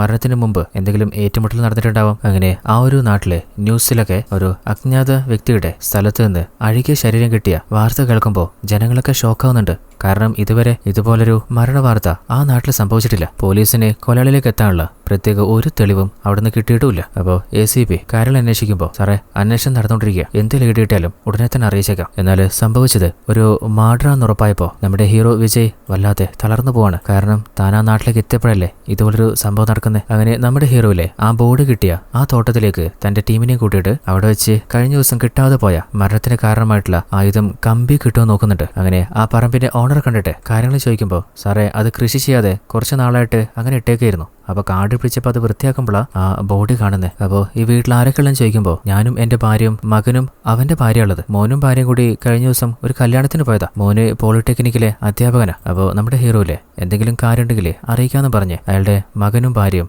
കല്യാണത്തിന് അവിടെ എത്തിയൊന്ന് അന്വേഷിക്കണം, പ്രത്യേകിച്ചിട്ട് മകൻ. അങ്ങനെ സ്റ്റേഷനിലെത്തിയിട്ട് ബാക്കിയുള്ള കേസൊക്കെ സമാധാനത്തിൽ നോക്കുമ്പോഴാണ് പെട്ടെന്നൊരു കോള് വരുന്നത്. അപ്പോൾ ഷോക്കായിട്ട് പോയി നോക്കുമ്പോൾ ആ നാട്ടിലെ ഒരു ഫിനാൻസ് കമ്പനി ആരോ കവർച്ച ചെയ്തിട്ട് ഉള്ളിലുള്ള ഒരു ലോക്കർ തന്നെ മുറിച്ച് മുറിച്ചെടുത്ത് കൊണ്ടുപോയിട്ടുണ്ട്. അപ്പോൾ ഹീറോ CCTV ഇടയിൽ നോക്കുമ്പോൾ CCTV ഓൾറെഡി അവർ മാസ്ക് ചെയ്തിട്ടുണ്ടായിരുന്നു. അപ്പോൾ ആ ഒരു ഷെൽഫിൽ 125 പവനും 50 ലക്ഷം രൂപയുണ്ടായിരുന്നു എന്നാണ് അവർക്ക് മനസ്സിലാവുന്നത്. കാര്യങ്ങളൊക്കെ മാനേജറിൽ നിന്ന് അറിഞ്ഞു കഴിഞ്ഞപ്പോൾ സെക്യൂരിറ്റി പറയുന്നുണ്ട്, സാറേ രാത്രി ഒരു 3-4 ആൾക്കാർ എന്റെ പിന്നിലൂടെ വന്ന് എന്റെ മുഖം പൊത്തിയിട്ട് ബോധം കെടുത്തിയിട്ട് ഉള്ളിലേക്ക് കയറിയതാ. അപ്പോൾ ആ ഒരു ഓഫീസിന്റെ ഉള്ളു മുഴുവൻ നോക്കുമ്പോഴാണ് ഒരു ജനല് തന്നെ മുറിച്ച് മാറ്റിയത് കാണുന്നത്. അപ്പോൾ ആ ഒരു ലോക്കർ ജനല് മുറിച്ച് ഉള്ളിൽ കയറിയിട്ട് ആ ജനലിലൂടെ തന്നെയായിരിക്കും പുറത്ത് കൊണ്ടുപോയിട്ടുണ്ടാവുക ഹീറോയ്ക്ക് മനസ്സിലാവുകയാണ്. എന്നാൽ ഒരു കാര്യം വ്യക്തമല്ല. കാരണം ആ റൂമിൽ 3 ലോക്കർ ഉണ്ട്. അതിലൊരു ലോക്കർ മാത്രമേ അവർ കൊണ്ടുപോയിട്ടുള്ളൂ. ബാക്കി 2 ലോക്കർ എന്താ കൊണ്ടുപോകാത്ത? എന്തായാലും കക്കാൻ വന്നതല്ലേ. അപ്പോൾ മാനേജറോട് കാര്യം ചോദിക്കുമ്പോൾ അങ്ങേര് പറയുന്നുണ്ട്, സാറേ കളവ് പോയ 6 ലോക്കർ കുറച്ച് ചെറുതാ, ഒരു 3-4 ആൾക്കാർ പൊക്കിയാൽ അത് പൊന്തും. എന്നാൽ ഇവിടെയുള്ളത് നല്ല വലുപ്പുള്ള ലോക്കറല്ലേ, ചിലപ്പോൾ അതുകൊണ്ടായിരിക്കും. അപ്പോൾ നമ്മുടെ ഹീറോയ്ക്ക് ഏകദേശം കാര്യം കത്തിയിട്ടുണ്ട്. അതായത് 3 ആളുകൾ ഉള്ളിൽ കയറി, ഒരാൾ ജനൽ തകർത്തു, മറ്റൊരാൾ ആ ഒരു ഷെൽഫ് ലോക്കർ മുറിച്ചു. അതുപോലെ ജനലിന്റെ പുറത്ത് വേറൊരാള്, 4ാമത്തെ ഒരാള് വണ്ടിയിൽ അവരെ കാത്തു നിന്നിട്ടുണ്ട്. അങ്ങനെ ആ ഒരു വണ്ടിയിലാണ് ലോക്കർ അവിടെ നിന്ന് കൊണ്ടുപോയത്. അപ്പോൾ ഫോറൻസിക് ടീം അരിച്ചു പെറുക്കിയിട്ടും ഫിംഗർ പ്രിന്റ് പോലും കിട്ടിയിട്ടില്ല. അത് മാത്രമല്ല, അകത്ത് ഡോഗ് സ്ക്വാഡിന് മണം കിട്ടാതിരിക്കാൻ പെപ്പർ സ്പ്രേ യൂസ് ചെയ്തിട്ടുണ്ട്. ഇന്നലെ മഴയും കൂടെ ആയതുകൊണ്ട് പ്രത്യേകിച്ച് കൂടുതൽ എവിഡൻസും കിട്ടാൻ ചാൻസും ഇല്ല. അങ്ങനെ പുറത്തേക്ക് ഇറങ്ങുമ്പോയില്ലേ ജനങ്ങളൊക്കെ തടിച്ചോടി പ്രശ്നം ഉണ്ടാക്കുകയാണ്. അപ്പൊ ഹീറോക്ക് ഇനി ഈ കൂട്ടത്തില് ഈ റോബറി ചെയ്ത ആളുണ്ടാവുന്ന സംശയം തോന്നുന്നുണ്ട്. അപ്പൊ ഹീറോയ്ക്ക് ഹയർ ഓഫീസർ കോള് വന്നിട്ട് അങ്ങോട്ട് പോകാൻ നോക്കുമ്പോൾ ആ കൂട്ടത്തിൽ നിന്ന് ആരോ ഒരാള് തന്നെ നോക്കുന്ന പോലെ തോന്നാണ്. പെട്ടെന്ന് തിരിഞ്ഞു നോക്കുമ്പോൾ അവനെ അവിടെ കാണാനില്ല. അങ്ങനെ ആ ഒരു ഫിനാൻസ് കമ്പനിയിലെ ഓണർ വന്നിട്ട്, സാറേ ഇത് ചെയ്തത് ആരാണെങ്കിലും എനിക്ക് അറിയണം, 1-2 രൂപയുടെ മുതലെല്ലാം കൊണ്ടുപോയി. അപ്പൊ ഹീറോ ആണെങ്കിൽ നിങ്ങളൊന്ന് സമാധാനിക്കേ, നിങ്ങൾക്ക് പറയത്തക്ക ആരെങ്കിലും ശത്രുക്കളുണ്ടായിരുന്നോ? സാറേ ഫിനാൻസ് കമ്പനിയല്ലേ, അപ്പൊ ഇതൊക്കെ സ്വാഭാവിക. അപ്പോഴാണ് മാനേജർ പറയുന്നത്, സാറേ മനോജ് എന്ന് ഒരുത്തനില്ലേ, അവന്റെ വീടും സ്ഥലവും അവിടെ പണയം വെച്ചിരുന്നു. കഴിഞ്ഞ ആഴ്ച വന്നിട്ട് അവനൊന്ന് വെല്ലുവിളിച്ചിട്ടാ പോയെ. അപ്പോൾ അവന്റെ ഡീറ്റെയിൽസ് എടുക്കാൻ ഹീറോ ഏൽപ്പിക്കുകയാണ്. അപ്പോൾ ആ ഒരു ഫിനാൻസ് കമ്പനിയുടെ ഹിസ്റ്ററി എടുക്കുമ്പോൾ തുടക്കത്തിലൊക്കെ വലിയ നൂലാമാലില്ലാതെ പൈസകൾ കടം കൊടുത്ത് അവസാനം കുറെ ആളുകളുടെ പ്രോപ്പർട്ടി അവർ കയ്യിലാക്കിയിട്ടുണ്ട്. അപ്പൊ അവരുടെയൊക്കെ കണ്ണീരും ഉണ്ടായിരിക്കും ചിലപ്പോൾ ഇങ്ങനെ സംഭവിച്ചിട്ടുണ്ടാവുന്ന അറിയാണ്. അപ്പോൾ കോൺസ്റ്റബിള് ബിബീഷിനോട് ഇന്നലെ രാത്രി നിങ്ങൾ എങ്ങോട്ടാ നൈറ്റ് പെട്രോളിങ്ങിന് പോയത്? സാറേ നമ്മൾ പൂക്കോട് ഭാഗത്തേക്കാം. അപ്പോൾ രണ്ടും വേറെ വേറെ ഭാഗമാണ്. അപ്പൊ ഹീറോ ഡെസ്പായിട്ട്, അല്ലേ കൃഷ്ണേട്ടാ ഇത് വീണ്ടും വീണ്ടും വന്നോണ്ടിരിക്കുകയാണല്ലോ, ആദ്യം ഒരു മർഡർ, ഇപ്പൊ ഇതാ റോബറി. അങ്ങനെ അവസാനമായിട്ട് ആ ഫിനാൻസിൽ പ്രശ്നം ഉണ്ടാക്കിയത് മനോജ് അല്ലേ. അപ്പോൾ അവനെ കുറിച്ച് അന്വേഷിക്കാൻ വീട്ടിലെത്തിയപ്പോൾ ഭാര്യ പറയുന്നത്, സാറെ കഴിഞ്ഞ 16-ാം തീയതിയാ ഇവിടുന്ന് പോയത്, എന്തൊക്കെയോ കാര്യം ചെയ്തു തീർക്കാനുണ്ടെന്ന് പറഞ്ഞു. പോയിട്ട് 2 ദിവസം തന്നെ വിളിച്ചു, പിന്നെ വിളിച്ചില്ല, അങ്ങോട്ട് വിളിച്ചിട്ട് കിട്ടിയില്ല. അല്ല സാറേ എന്തെങ്കിലും പ്രശ്നമുണ്ടോ? കഴിഞ്ഞ ആഴ്ച മനോജ് ആനമല ഫിനാൻസ് പോയിട്ട് പ്രശ്നം ഉണ്ടാക്കിയിട്ടുണ്ടായിരുന്നു. അത് സാറ് വീട് സ്ഥലം പോകുന്നുള്ള ടെൻഷനിലായിരിക്കും. അപ്പൊ ഹീറോ ഇനി മനോജ് വിളിച്ചാലോ വന്നാലോ സ്റ്റേഷനിൽ അറിയിക്കും. അങ്ങനെ മനോജിന്റെ ഫോട്ടോയും ഭാര്യ സിന്ധുവിന്റെ നമ്പറും വാങ്ങാണ്. മനോജിന്റെ നമ്പർ വിളിച്ചു നോക്കുമ്പോൾ അവന്റെ ഫോൺ ഇപ്പോഴും സ്വിച്ച് ഓഫ് ആണ്. ഈ കേസുമായിട്ട് മനോജിന് എന്തോ ബന്ധമുണ്ടെന്ന് നമ്മുടെ ഹീറോയ്ക്ക് തോന്നുകയാണ്. അങ്ങനെ തിരിച്ചു പോകുമ്പോഴാണ് ഹീറോ ചോദിക്കുന്നത്, അല്ല ഈ മനോജിന് എത്ര പ്രായം ഉണ്ടാവും? ഒരു 30-35. അല്ല മനോജിന്റെ ഭാര്യ പറഞ്ഞത് 16-ാം തീയതിയാണ് വീട്ടിൽ നിന്ന് അവൻ പോയതെന്നല്ലേ. ആ ഒരു തോട്ടത്തിൽ നിന്ന് നമുക്ക് ബോഡി കിട്ടിയത് 24-ാം തീയതി. അതായത് ഒരാഴ്ചത്തെ ഗ്യാപ്പില് നമുക്ക് കിട്ടിയ ബോഡിക്കും ഏകദേശം 4-5 ദിവസം പഴക്കം ഉണ്ടായിരുന്നില്ലേ. അപ്പോ മനോജിന്റെ ഭാര്യ സിന്ധുവിനോട് ആ ബോഡി ഒന്ന് ഐഡന്റിഫൈ ചെയ്യാൻ പറ. അങ്ങനെ സ്റ്റേഷനിൽ എത്തിയപ്പോഴാണ് പുറത്ത് ഒരു പെൺകുട്ടിയും അമ്മയും കംപ്ലൈന്റ് കൊടുക്കാൻ വന്നപ്പോ ആ കുട്ടി കരയുന്ന ഹീറോ കാണുന്നേ. അപ്പോ കോൺസ്റ്റബിള് രമ്യ വിളിച്ചിട്ട്, എന്താ പ്രശ്നം? സാറേ ആ ഒരു കുട്ടിക്ക് ഒരു റിലേഷൻ ഉണ്ടായിരുന്നു. മൂന്നാറിലേക്ക് ട്രിപ്പ് പോകാന്നും പറഞ്ഞ് കുട്ടി കൊണ്ടുപോയിട്ട് ജ്യൂസില് സ്ലീപ്പിംഗ് പിൽസ് പൊടിച്ചു കൊടുത്ത് മയങ്ങിയപ്പോ ആ കുട്ടിയുടെ ഫോട്ടോസും വീഡിയോസും എടുത്തിട്ട് ഇപ്പോ അവളെ 5 ലക്ഷം രൂപ വേണമെന്ന് പറഞ്ഞ് ബ്ലാക്ക് മെയിൽ ചെയ്യാം. എന്നാല് ആ കുടുംബത്തിന് പൈസ കൊടുക്കാനുള്ള ശക്തിയൊന്നും ഇല്ല സാറേ. അപ്പൊ ഹീറോ ഒരു കാര്യം ചെയ്യ്, പോലീസാന്ന് പറയാതെ ആ പയ്യനെ വിളിച്ച് ഒന്ന് കോംപ്രമൈസിന് ശ്രമിക്കുക. പിന്നെ ആ ഒരു പെൺകുട്ടി കടുങ്കയൊന്നും ചെയ്യാതിരിക്കാന് നമ്മുടെ ഹീറോ അവളെ സമാധാനിപ്പിക്കുന്നുണ്ട്. താൻ പേടിക്കണ്ട, നമ്മൾ കൂടെയുണ്ട്. അതേ സമയത്ത് നമ്മുടെ കോൺസ്റ്റബിൾ സത്യനില്ലേ ഹീറോയോട് ഒരു സംശയം പറയുന്നുണ്ട്. സാറേ ആനമല ഫിനാൻസില് ഓൾറെഡി വീടും സ്ഥലവും പണയം വെച്ചിട്ട് ഈ നാട്ടിലെ മധുവേട്ടൻ ജീവൻ ഒടുക്കിയിരുന്നു. അദ്ദേഹത്തിന് 2 ആൺമക്കളാ, ഒരാള് സനീഷ്, മറ്റൊരാള് കിരണ്. അച്ഛൻ മധു മരണപ്പെട്ട് 3 ദിവസം കഴിഞ്ഞപ്പോ സനീഷിനെ കാണാതായതാ. ഇതുവരെ അവന്റെ ഒരു വിവരമില്ല. അപ്പൊ ഹീറോ, അല്ല ഇതുവരെ സനീഷിന്റെ മിസ്സിംഗ് കേസ് ഇവിടെ രജിസ്റ്റർ ചെയ്തിട്ടില്ലേ? ഇല്ല, ആ കുടുംബത്തിൽ നിന്ന് ആരും വന്ന് റിപ്പോർട്ട് ചെയ്തിട്ടില്ല. കിരണിനെ കുറിച്ച് അന്വേഷിച്ചപ്പോ അവൻ ഈ നാട്ടിൽ തന്നെ ഉണ്ട് സാറേ. ഫുൾ ടൈം അടിപിടിയും അലമ്പും കള്ളുടിയൊക്കെ ആയിട്ട് നടക്കുക. ഉടനെ തന്നെ സനീഷിന്റെ വീട്ടിലെത്തിയിട്ട് അമ്മയോട് ഇതുവരെയായിട്ടും നിങ്ങളുടെ മകൻ പോയിട്ട് വിളിച്ചിട്ടേ ഇല്ല? ഇല്ല സാറേ, അവൻ ഫോൺ ഇവിടെ വെച്ചിട്ടാ പോയെ. അവനെ അച്ഛൻ എന്നാല് ജീവനായിരുന്നു. അപ്പൊ അദ്ദേഹം പോയില്ലേ. അപ്പൊ ഹീറോ, അല്ല സനീഷ് മിസ്സായിട്ട് എന്താ ഇത്ര നാളായിട്ടും കംപ്ലൈന്റ് കൊടുക്കാതെ? അപ്പൊ അമ്മ ഒന്ന് പതറിക്കൊണ്ട്, അല്ല സാറേ അവൻ തിരിച്ചു വരുന്ന കരുതിയിട്ടാ ഈ 2 മാസവും ക്ഷമയോടെ കാത്തിരുന്നു. അല്ല നിങ്ങളുടെ മകൻ കിരൺ എവിടെ? അവനെ വിടില്ല സാറേ, പുറത്തു പോയേക്കുക. അവൻ വന്ന ഉടൻ തന്നെ സ്റ്റേഷനിലേക്ക് വരാൻ പറയാന്ന് പറഞ്ഞ് ഹീറോയും ടീമും പോകാൻ ഇറങ്ങുമ്പോഴാണ് അവിടെ സനീഷിന്റെ ഫോട്ടോ ഹീറോ കാണുന്നത്. അപ്പോ അന്ന് ആ ബാങ്ക് കവർച്ച നടന്നപ്പോ ഹീറോ പുറത്ത് നിന്ന് ഈ സനീഷിനെ തന്നെയാണ് കണ്ടിരുന്നത്. ഹീറോ കണ്ടെന്ന് ഉറപ്പായപ്പോ അവൻ അവിടുന്ന് തടി തപ്പിയതായിരിക്കും. അപ്പോ ആ ഒരു ബാങ്ക് കൊള്ളയുമായിട്ട് സനീഷിന് എന്തോ ബന്ധമുണ്ട്. ഞാനവനെ കണ്ട സ്ഥിതിക്ക് അവൻ ഈ നാട്ടിൽ തന്നെയുണ്ട്. അത് മാത്രമല്ല അവന്റെ അമ്മയ്ക്ക് എന്തൊക്കെയോ കാര്യങ്ങൾ അറിയാം. അപ്പൊ അസിസ്റ്റൻസ് അല്ല അവരെ നമുക്ക് കസ്റ്റഡിയിലെടുത്താലോ? ഇപ്പൊ അത് വേണ്ട. നമ്മളങ്ങനെ ചെയ്തു കഴിഞ്ഞാൽ ഈ നാട്ടിലുള്ള സനീഷ് ചിലപ്പോ മുങ്ങിക്കളയാൻ ചാൻസ് ഉണ്ട്. ഈ വീടിന്റെ ചുറ്റിലും നമ്മുടെ ആൾക്കാരുടെ നോട്ടം എപ്പോഴുണ്ടാവണം. അങ്ങനെ സ്റ്റേഷനിലെത്തിയപ്പോ സനീഷിന്റെ ഭാര്യ ആ ബോഡി ചെക്ക് ചെയ്തപ്പോ അവന്റെതെല്ലാം ഉറപ്പായിട്ടുണ്ടെന്ന് ഹീറോയോട് ബാലൻ പറയുന്നുണ്ട്. അപ്പോഴാണ് ഹീറോ വിദ്യയോട് ആ ഒരു ഫൈനാൻസ് കമ്പനിയിലെ കാണാതായ സാധനങ്ങളുടെ ഡീറ്റെയിൽസ് എനിക്കൊന്ന് കറക്റ്റ് എടുത്തു തരണം. അങ്ങനെ ബ്ലാക്ക്മെയിൽ ചെയ്യപ്പെട്ട പെൺകുട്ടിയെ കൂട്ടിയിട്ട് കസിൻസാന്നും പറഞ്ഞ് നമ്മുടെ വിദ്യ രമ്യയോ ആ ഒരു പയ്യനെ കാണാൻ പോകുമ്പോൾ അവൻ കലിപ്പാവുന്നുണ്ട്. നിന്നോട് ഒറ്റയ്ക്ക് വരാനല്ല ഞാൻ പറഞ്ഞേ. അപ്പൊ രമ്യ നീ ചോദിച്ചത്ര പൈസ നമ്മുടെ കയ്യിലില്ല. അതിന് ചേച്ചിയൊക്കെ ഏതാ? എനിക്ക് പറഞ്ഞ പൈസ കിട്ടിയിട്ടില്ലെങ്കിൽ മോളുടെ ഫോട്ടോയും വീഡിയോ ഒക്കെ ചേച്ചി ഓൺലൈനിൽ കാണേണ്ടി വരും. അപ്പൊ അവരാണെങ്കിൽ നീ അങ്ങനെ ചെയ്യല്ലേ? അവളുടെ അച്ഛനും അമ്മയും ജീവൻ ഇല്ലാതാക്കേണ്ടി വരും. അതൊന്നും എനിക്ക് അറിയണ്ട. ചോദിച്ച പൈസ ഉണ്ടോ? അപ്പോൾ വിദ്യയാണെങ്കിൽ അവളുടെ കയ്യിലുള്ള സ്വർണ്ണം വെച്ചിട്ട് 1 ലക്ഷം നമ്മൾ കൊണ്ടുവന്നിട്ടുണ്ട്. പക്ഷേ ആ വീഡിയോയും ഫോട്ടോസും ഇവിടെ വെച്ച് തന്നെ നീ ഫോണിൽ നിന്ന് ഡിലീറ്റ് ചെയ്യണം. അപ്പോൾ കയ്യിൽ പൈസ വാങ്ങി ഫോൺ എടുക്കുമ്പോൾ നമ്മുടെ ഹീറോയിന്റെയും പുറത്തുണ്ട് വാതിലും ചോട്ടി പൊളിച്ച് അവന്റെ മുഖം അടിച്ച് തിരിക്കുന്നുണ്ട്. മോനെ നീ ഇവരെ ബ്ലാക്ക്മെയിൽ ചെയ്തതിന്റെയും ഇവരുടെ കയ്യിൽ നിന്ന് പൈസ വാങ്ങിയതിന്റെയും വിഷ്വൽ എവിഡൻസ് റെക്കോർഡ് ചെയ്തിട്ടുണ്ട്. ആ കുട്ടിയുടെ ഫോട്ടോയുടെയും വീഡിയോയുടെയും വേറെ എവിഡൻസ് എവിടെയെങ്കിലും നീ കോപ്പി ചെയ്ത് വെച്ചിട്ടുണ്ടോടാ? ഇനി മേലില് ഇതിന്റെ കോപ്പിയുടെയും വന്നിട്ടുണ്ടെങ്കിൽ ജാമ്യം പോലും കിട്ടാതെ നിന്നെ ഞാൻ പൂട്ടും. അപ്പൊ അവനാണെങ്കിൽ ഇല്ല സാറേ ഞാൻ വേറെ എവിടെയും കോപ്പി എടുത്തിട്ടില്ല. നാർത്തരം കാണിക്കുന്നോടാ. ഇവന്റെ കുറ്റസമ്മതത്തിന്റെ ഒരു വീഡിയോ എടുത്തു വെക്ക്, നമുക്ക് ആവശ്യം വരും. അങ്ങനെ നമ്മുടെ ഹീറോ നേരെ സ്റ്റേഷനിലെത്തിയപ്പോ അവന്റെ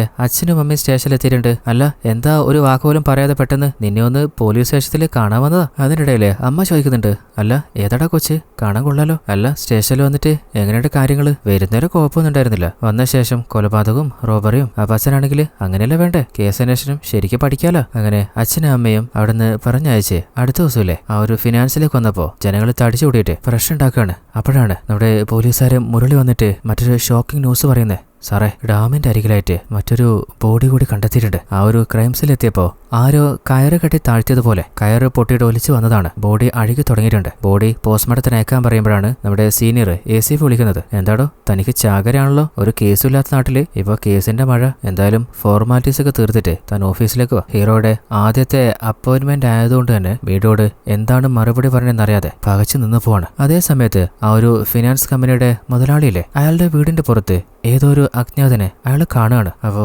ഒന്ന് ഭയന്നപ്പോ പെട്ടെന്ന് അവനോടൊന്ന് എങ്ങോട്ടോ മറയുന്നുണ്ട്. അതേ സമയത്ത് നമ്മുടെ ഹീറോയിലെ ഫോറൻസിക് ഡോക്ടർ കാണാൻ വന്നപ്പോ അങ്ങനെ പറയുന്നത് ആദ്യത്തെ മർഡർ നടന്ന അതേ സെയിം പാറ്റേൺ തന്നെയാണ്, ഒരേ വെപ്പൺ തന്നെയാണ് ഇവിടെയും ഉപയോഗിച്ചിട്ടുള്ളത്. പ്രായവും ഒരു 30-35 വയസ്സുള്ള ഒരു പുരുഷന്റേത്. അതുമാത്രമല്ല ആദ്യത്തെ ബോഡിയിൽ കണ്ടതുപോലെ തന്നെ ചേർത്ത് നിന്നതിന്റെ കുറേയധികം മുറിവുകള് ശരീരത്തിലുണ്ട്. അപ്പോ ഈ 2 ആളുകളെയും കൊലപ്പെടുത്തിയത് ഒരാളാവാനുള്ള സാധ്യത നമുക്ക് തള്ളിക്കളയാൻ പറ്റില്ല. അങ്ങനെ ഹയർ ഓഫീസറെ കണ്ട ശേഷം ഹീറോ ഇതുവരെ കണ്ടെത്തിയ എല്ലാ കാര്യങ്ങളും അദ്ദേഹത്തോട് ഡിസ്കസ് ചെയ്യാണ്. ഈ മർഡർ ചെയ്തത് ഒരാൾ തന്നെയാണ്. ആദ്യത്തെ കൊലപാതകം കഴിഞ്ഞ് 2 ദിവസം കഴിഞ്ഞാണ് ആ ബാങ്കിലെ റോബറി നടന്നിട്ടുള്ളത്. അപ്പോ ആ കൊലയാളിക്ക് റോബറിയുമായിട്ടും ബന്ധമുണ്ട്. അപ്പോൾ SCP ആണെങ്കിൽ താൻ പുതിയ ആളാണ്, തനിക്ക് എക്സ്പീരിയൻസ് ഇല്ല, താൻ ഈ കേസ് തെളിയിക്കില്ല എന്നൊക്കെ മുകളിൽ നിന്ന് നല്ല പ്രഷർ എനിക്കുണ്ട്. അപ്പോൾ വേഗം തന്നെ നീ ആ കേസ് ക്ലോസ് ചെയ്യും. അങ്ങനെ സ്റ്റേഷനിലെത്തുടൻ തന്നെ തന്റെ ടീമിനോട് ഞാൻ ACP അലക്സ് സാറിനെ ഇന്ന് കണ്ടിട്ടുണ്ടായിരുന്നു. അപ്പോൾ നൈറ്റ് പെട്രോളിംഗ് സ്ട്രോങ് ആക്കാനാ അദ്ദേഹം പറയുന്നത്. അങ്ങനെ ഓരോ ഏരിയ ടീം തിരിക്കാൻ നോക്കുമ്പോൾ ഹീറോയുടെ മുഖത്ത് ടെൻഷൻ കണ്ട് കൃഷാട്ടൻ ചോദിക്കുന്നുണ്ട്, എന്താ സാറേ? അല്ല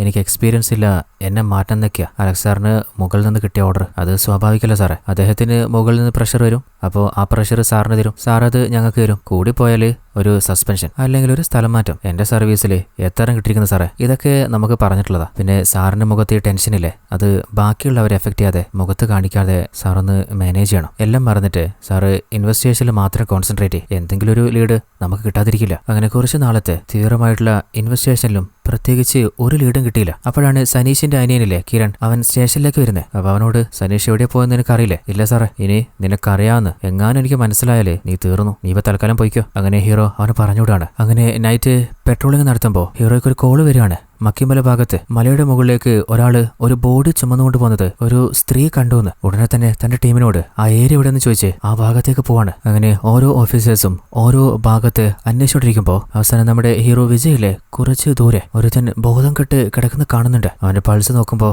അവൻ ഓൾറെഡി മരണപ്പെട്ടിട്ടുണ്ട്. അപ്പോഴാണ് അവന്റെ പോക്കറ്റിലെ ഒരു വലിയ ഗോൾഡ് ചെയിൻ കാണുന്നത്. അത് എടുത്തപ്പോ തന്നെ ആരോ പിന്നിൽ നിന്ന് നമ്മുടെ ഹീറോയെ അടിച്ച് താഴെയിടാണ്. ആ ശബ്ദം കേട്ട് ഹെഡ് കോൺസ്റ്റബിള് ബാലേട്ടനില്ലേ അങ്ങോട്ടേക്ക് ഓടി വരുമ്പോ ഹീറോ വീണ് കിടക്കുന്ന കാണുന്നുണ്ട്. കാണുന്നുണ്ട്. എന്നാൽ അരികിലെത്തുന്നതിന് മുൻപ് ബാലേട്ടനെയും ആരും അടിച്ച് താഴെയിടാണ്. വേഗം തന്നെ പോലീസ് ടീം ഓടി അരികിലെത്തിയിട്ടുണ്ട്. അങ്ങനെ അവരെ ഹോസ്പിറ്റലിലേക്ക് മാറ്റാണ്. അടുത്ത ദിവസമാണ് നമ്മുടെ ഹീറോ കണ്ണു തുറക്കുന്നത്. കഴിഞ്ഞ ദിവസം എന്താ സംഭവിച്ചതെന്ന് ഹീറോയ്ക്ക് ബാലേട്ടൻ പറഞ്ഞു കൊടുക്കാണ്. അപ്പൊ ഹീറോ കഴിഞ്ഞ ദിവസം നമുക്ക് കിട്ടിയ ആ ബോഡി അതിന്റെ ഡീറ്റെയിൽസ് എന്തായി? അപ്പോൾ കൃഷ്ണേട്ടനാണെങ്കിൽ സാറേ അത് ആരതാൻ തിരിച്ചറിഞ്ഞിട്ടുണ്ട്. ഇവിടെ അടുത്ത് പണിയെടുത്തോണ്ടിരുന്ന ഒരു തമിഴൻ്റെതാ. അപ്പോൾ ഹീറോ തന്റെ പരിക്ക് പോലും നോക്കാതെ ആ ഒരു ഭാഗത്തേക്ക് പോകാനിറങ്ങുമ്പോൾ മുരളിയും പറയുന്നുണ്ട്, സാറേ പോലീസിന്റെ മേലെ ആര് കൈവച്ചാലും അവനെ വെറുതെ വിടാൻ പാടില്ല. അങ്ങനെ ആ ഒരു തമിഴന്മാർ പണിയെടുക്കുന്ന സ്ഥലത്ത് വന്നപ്പോൾ കോൺട്രാക്ടർ പറയുന്നുണ്ട്, സാറേ ഞാൻ ഈ വീട് പണി 4 തമിഴന്മാർ വെച്ച് നടത്തിക്കൊണ്ടിരിക്കുകയായിരുന്നു. കുറച്ച് ദിവസം കഴിഞ്ഞപ്പോൾ അതിലൊരുത്തം മുങ്ങിയതാ. പിന്നീട് നാട്ടിലെന്തോ ഉത്സവം എന്ന് പറഞ്ഞ് ബാക്കി 3 മുങ്ങി. പിന്നെ ഇതുവരെ ആ 4 ഒരു വിവരമില്ല. അവന്മാർക്ക് കുറച്ച് പൈസ ഞാൻ അഡ്വാൻസ് കൊടുത്തും പോയി സാറേ. അപ്പൊ അതുകൊണ്ട് മുങ്ങിയതായിരിക്കും. അപ്പൊ ഹീറോ ആ കൂട്ടത്തില് മണികണ്ഠൻ എന്ന ആരെങ്കിലും ഉണ്ടായിരുന്നോ? അതെ സാറേ, മണികണ്ഠൻ, അൻപ്, അറിവ്, പിന്നെ ഒരു കുമാർ. അല്ല സാറേ എന്താ അങ്ങനെ ചോദിക്കുന്നത്? എന്തെങ്കിലും കുഴപ്പമുണ്ടോ? അപ്പൊ ഹീറോ ആ മണികണ്ഠനില്ലേ, അവർ ഇന്നലെ രാത്രി മക്കിമലിൽ വെച്ചിട്ട് കൊല്ലപ്പെട്ടിട്ടുണ്ട്. അത് കേട്ട ഒരു ഷോക്കായി നിൽക്കുമ്പോൾ ഹീറോയ്ക്ക് ഫോറൻസിക് ഡോക്ടറിന്റെ കോള് വരികയാണ്. അപ്പോൾ അങ്ങേര് പറയുന്നത് നിലവിൽ നടന്ന 2 മർഡർ പോലെ തന്നെയാണ് ഇപ്പോൾ നടന്നിട്ടുള്ള ഈ 3ാമത്തെ മണികണ്ഠന്റെ കൊലപാതകവും. ഇന്നലെ അവന്റെ ബോഡി കിട്ടിയ അതേ സ്ഥലത്ത് വെച്ച് തന്നെയായിരിക്കും അവനെ ആക്രമിച്ചതും. ബാക്കിയുള്ളവരുടെ ശരീരത്തിലുണ്ടായ പോലെ മുറിവ് ഇവന്റെ ശരീരത്തിലുണ്ട്. അങ്ങനെ ആ 4 പേരും താമസിച്ചിരുന്ന വീട് എവിടെയെന്ന് ചോദിക്കുമ്പോൾ കോൺട്രാക്ടർ കാണിച്ചു കൊടുക്കാണ്. ആ വീട് അരിച്ചു പെറുക്കുമ്പോഴാണ് അതില് ഒരുത്തന്റെ വീട്ടിൽ നിന്ന് ആ ഫിനാൻസിലെ പണയം വെച്ച സ്വർണത്തിന്റെ ഒരു ചീട്ട് കിട്ടുന്നത്. അപ്പോൾ ആ ഒരു ചീട്ട് വെരിഫൈ ചെയ്യാൻ ഫിനാൻസിലെത്തിയപ്പോൾ ആ സ്വർണം ഓൾറെഡി ആ ഫിനാൻസിലെ പണയം വെച്ചത് തന്നെയായിരുന്നു. കാരണം സ്വർണം പണയത്തിനെടുത്തിട്ട് ഡീറ്റെയിൽസ് എഴുതി ഇട്ടു വെക്കുന്ന കാർഡാണത്. അപ്പോൾ മാനേജറോട് പ്രതിയെക്കുറിച്ചിട്ടുള്ള ഡീറ്റെയിൽസ് ഉടനെ തന്നെ അറിയിക്കാന്ന് പറഞ്ഞ് ഹീറോ അവിടെ നിന്ന് പോവാണ്. അങ്ങനെ സ്റ്റേഷനിലെത്തിയപ്പോഴാണ് കൃഷ്ണേട്ടൻ പറയുന്നത്, സാറേ സാറ് ജോയിൻ ചെയ്യുന്നതിന്റെ 2 ദിവസം മുമ്പ് ആ ഒരു 4 തമിഴന്മാരും സ്റ്റേഷനിൽ വന്നിരുന്നു.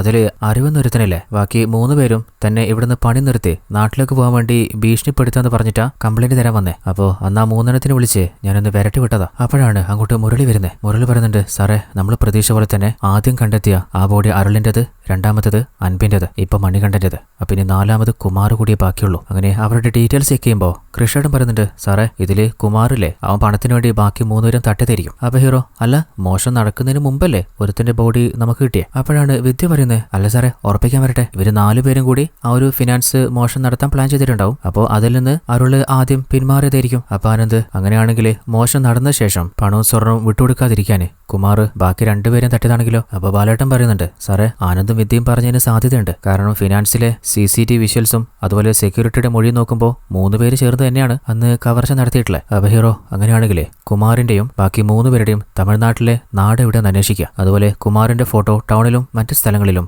ഒട്ടിച്ച് ലുക്കൌട്ട് നോട്ടീസ് വിടുക. അവൻ ഉടൻ തന്നെ കിട്ടണം. അപ്പോഴാണ് അന്ന് രാത്രിയിലെ നമ്മുടെ ഫിനാൻസിന്റെ ഓണർ ഷാജി ഒരു കുൽസിത പ്രവർത്തി കഴിഞ്ഞിട്ട് ഇറങ്ങി വരുമ്പോൾ തന്റെ വണ്ടിയുടെ ടയർ 4ഉം ആരോ പഞ്ചറാക്കിയിട്ടുണ്ട്. അപ്പോൾ ഹെൽപ്പിന് വേണ്ടി ആരെങ്കിലും വിളിക്കാൻ ഫോൺ എടുക്കുമ്പോൾ ഏതോരുത്തും പിന്നിലൂടെ വന്നിട്ട് ഷാജിയുടെ നേരക്ക് കത്തി വീശാണ്. അപ്പോൾ കൊതറി അവനെ തള്ളി മാറ്റിയിട്ട് അവിടെ ഒരു കലിങ്ങിന്റെ പിന്നില് ഷാജി ഒളിക്കുന്നുണ്ട്. ഉടനെ തന്നെ പോലീസിനെ വിളിച്ച് ഇൻഫോം ചെയ്യാണ്, സാറേ ഒരാളെന്നെ കൊല്ലാൻ നോക്കുക, വേഗം വാ. അങ്ങനെ ഫോൺ കട്ട് ചെയ്തപ്പോൾ ഇങ്ങോട്ടൊരു കോള് വരികയാണ്. അപ്പോൾ ആ ഒരു കൊലയാളി അയാളുടെ നേരക്ക് പായുമ്പോൾ അയാൾ ഓടി വന്ന് വണ്ടിയിൽ കയറി വണ്ടി ലോക്കിയാണ്. അപ്പോൾ അവൻ വിൻഡോ ചില്ല് കുത്തി പൊട്ടിക്കാൻ നോക്കുമ്പോൾ ഹെൽപ്പിനായിട്ട് ആളുകൾ കൂടാൻ വണ്ടിയുടെ ഹോണ് മുഴക്കാണ്. ഉടനെ തന്നെ ജനങ്ങൾ തടിച്ചുകൂടാണ്. പോലീസ് എത്തിയപ്പോൾ, സാറേ ആരൊരുത്തൻ എന്നെ കുത്തിയിട്ട് ആ പറമ്പിലോട്ട് ഓടിപ്പോയിരുന്നു. അപ്പോഴാണ് പുറത്ത് അവൻ വന്ന ബൈക്ക് നിർത്തിയിട്ട് കാണുന്നത്. അപ്പോൾ ഹീറോ വന്നിട്ട് 2 ആളുകളോട് അവൻ പോയ ഭാഗത്ത് നിങ്ങളൊന്ന് ചെക്ക് ചെയ്ത് നോക്ക്, നമ്മൾ ഈ പറമ്പിന്റെ മറ്റൊരു ഭാഗത്തേക്ക് പോവാം, അവൻ ഒരിക്കലും പറമ്പ് വിട്ട് പുറത്ത് ചാടാൻ പാടില്ല. അങ്ങനെ എല്ലാവരോടും ചുറ്റുവളഞ്ഞ് അവനെ ലോക്ക് ചെയ്യുമ്പോൾ അത് വേറെ ആരുമല്ല, ഹീറോ തേടിക്കൊണ്ടിരുന്ന സനീഷ് തന്നെയാണ്. അങ്ങനെ അവന് സ്റ്റേഷനിലേക്ക് കൊണ്ടുവന്നിട്ട്, എന്തിനാടാ നീ അയാളെ കൊല്ലാൻ നോക്കിയേ? സാറേ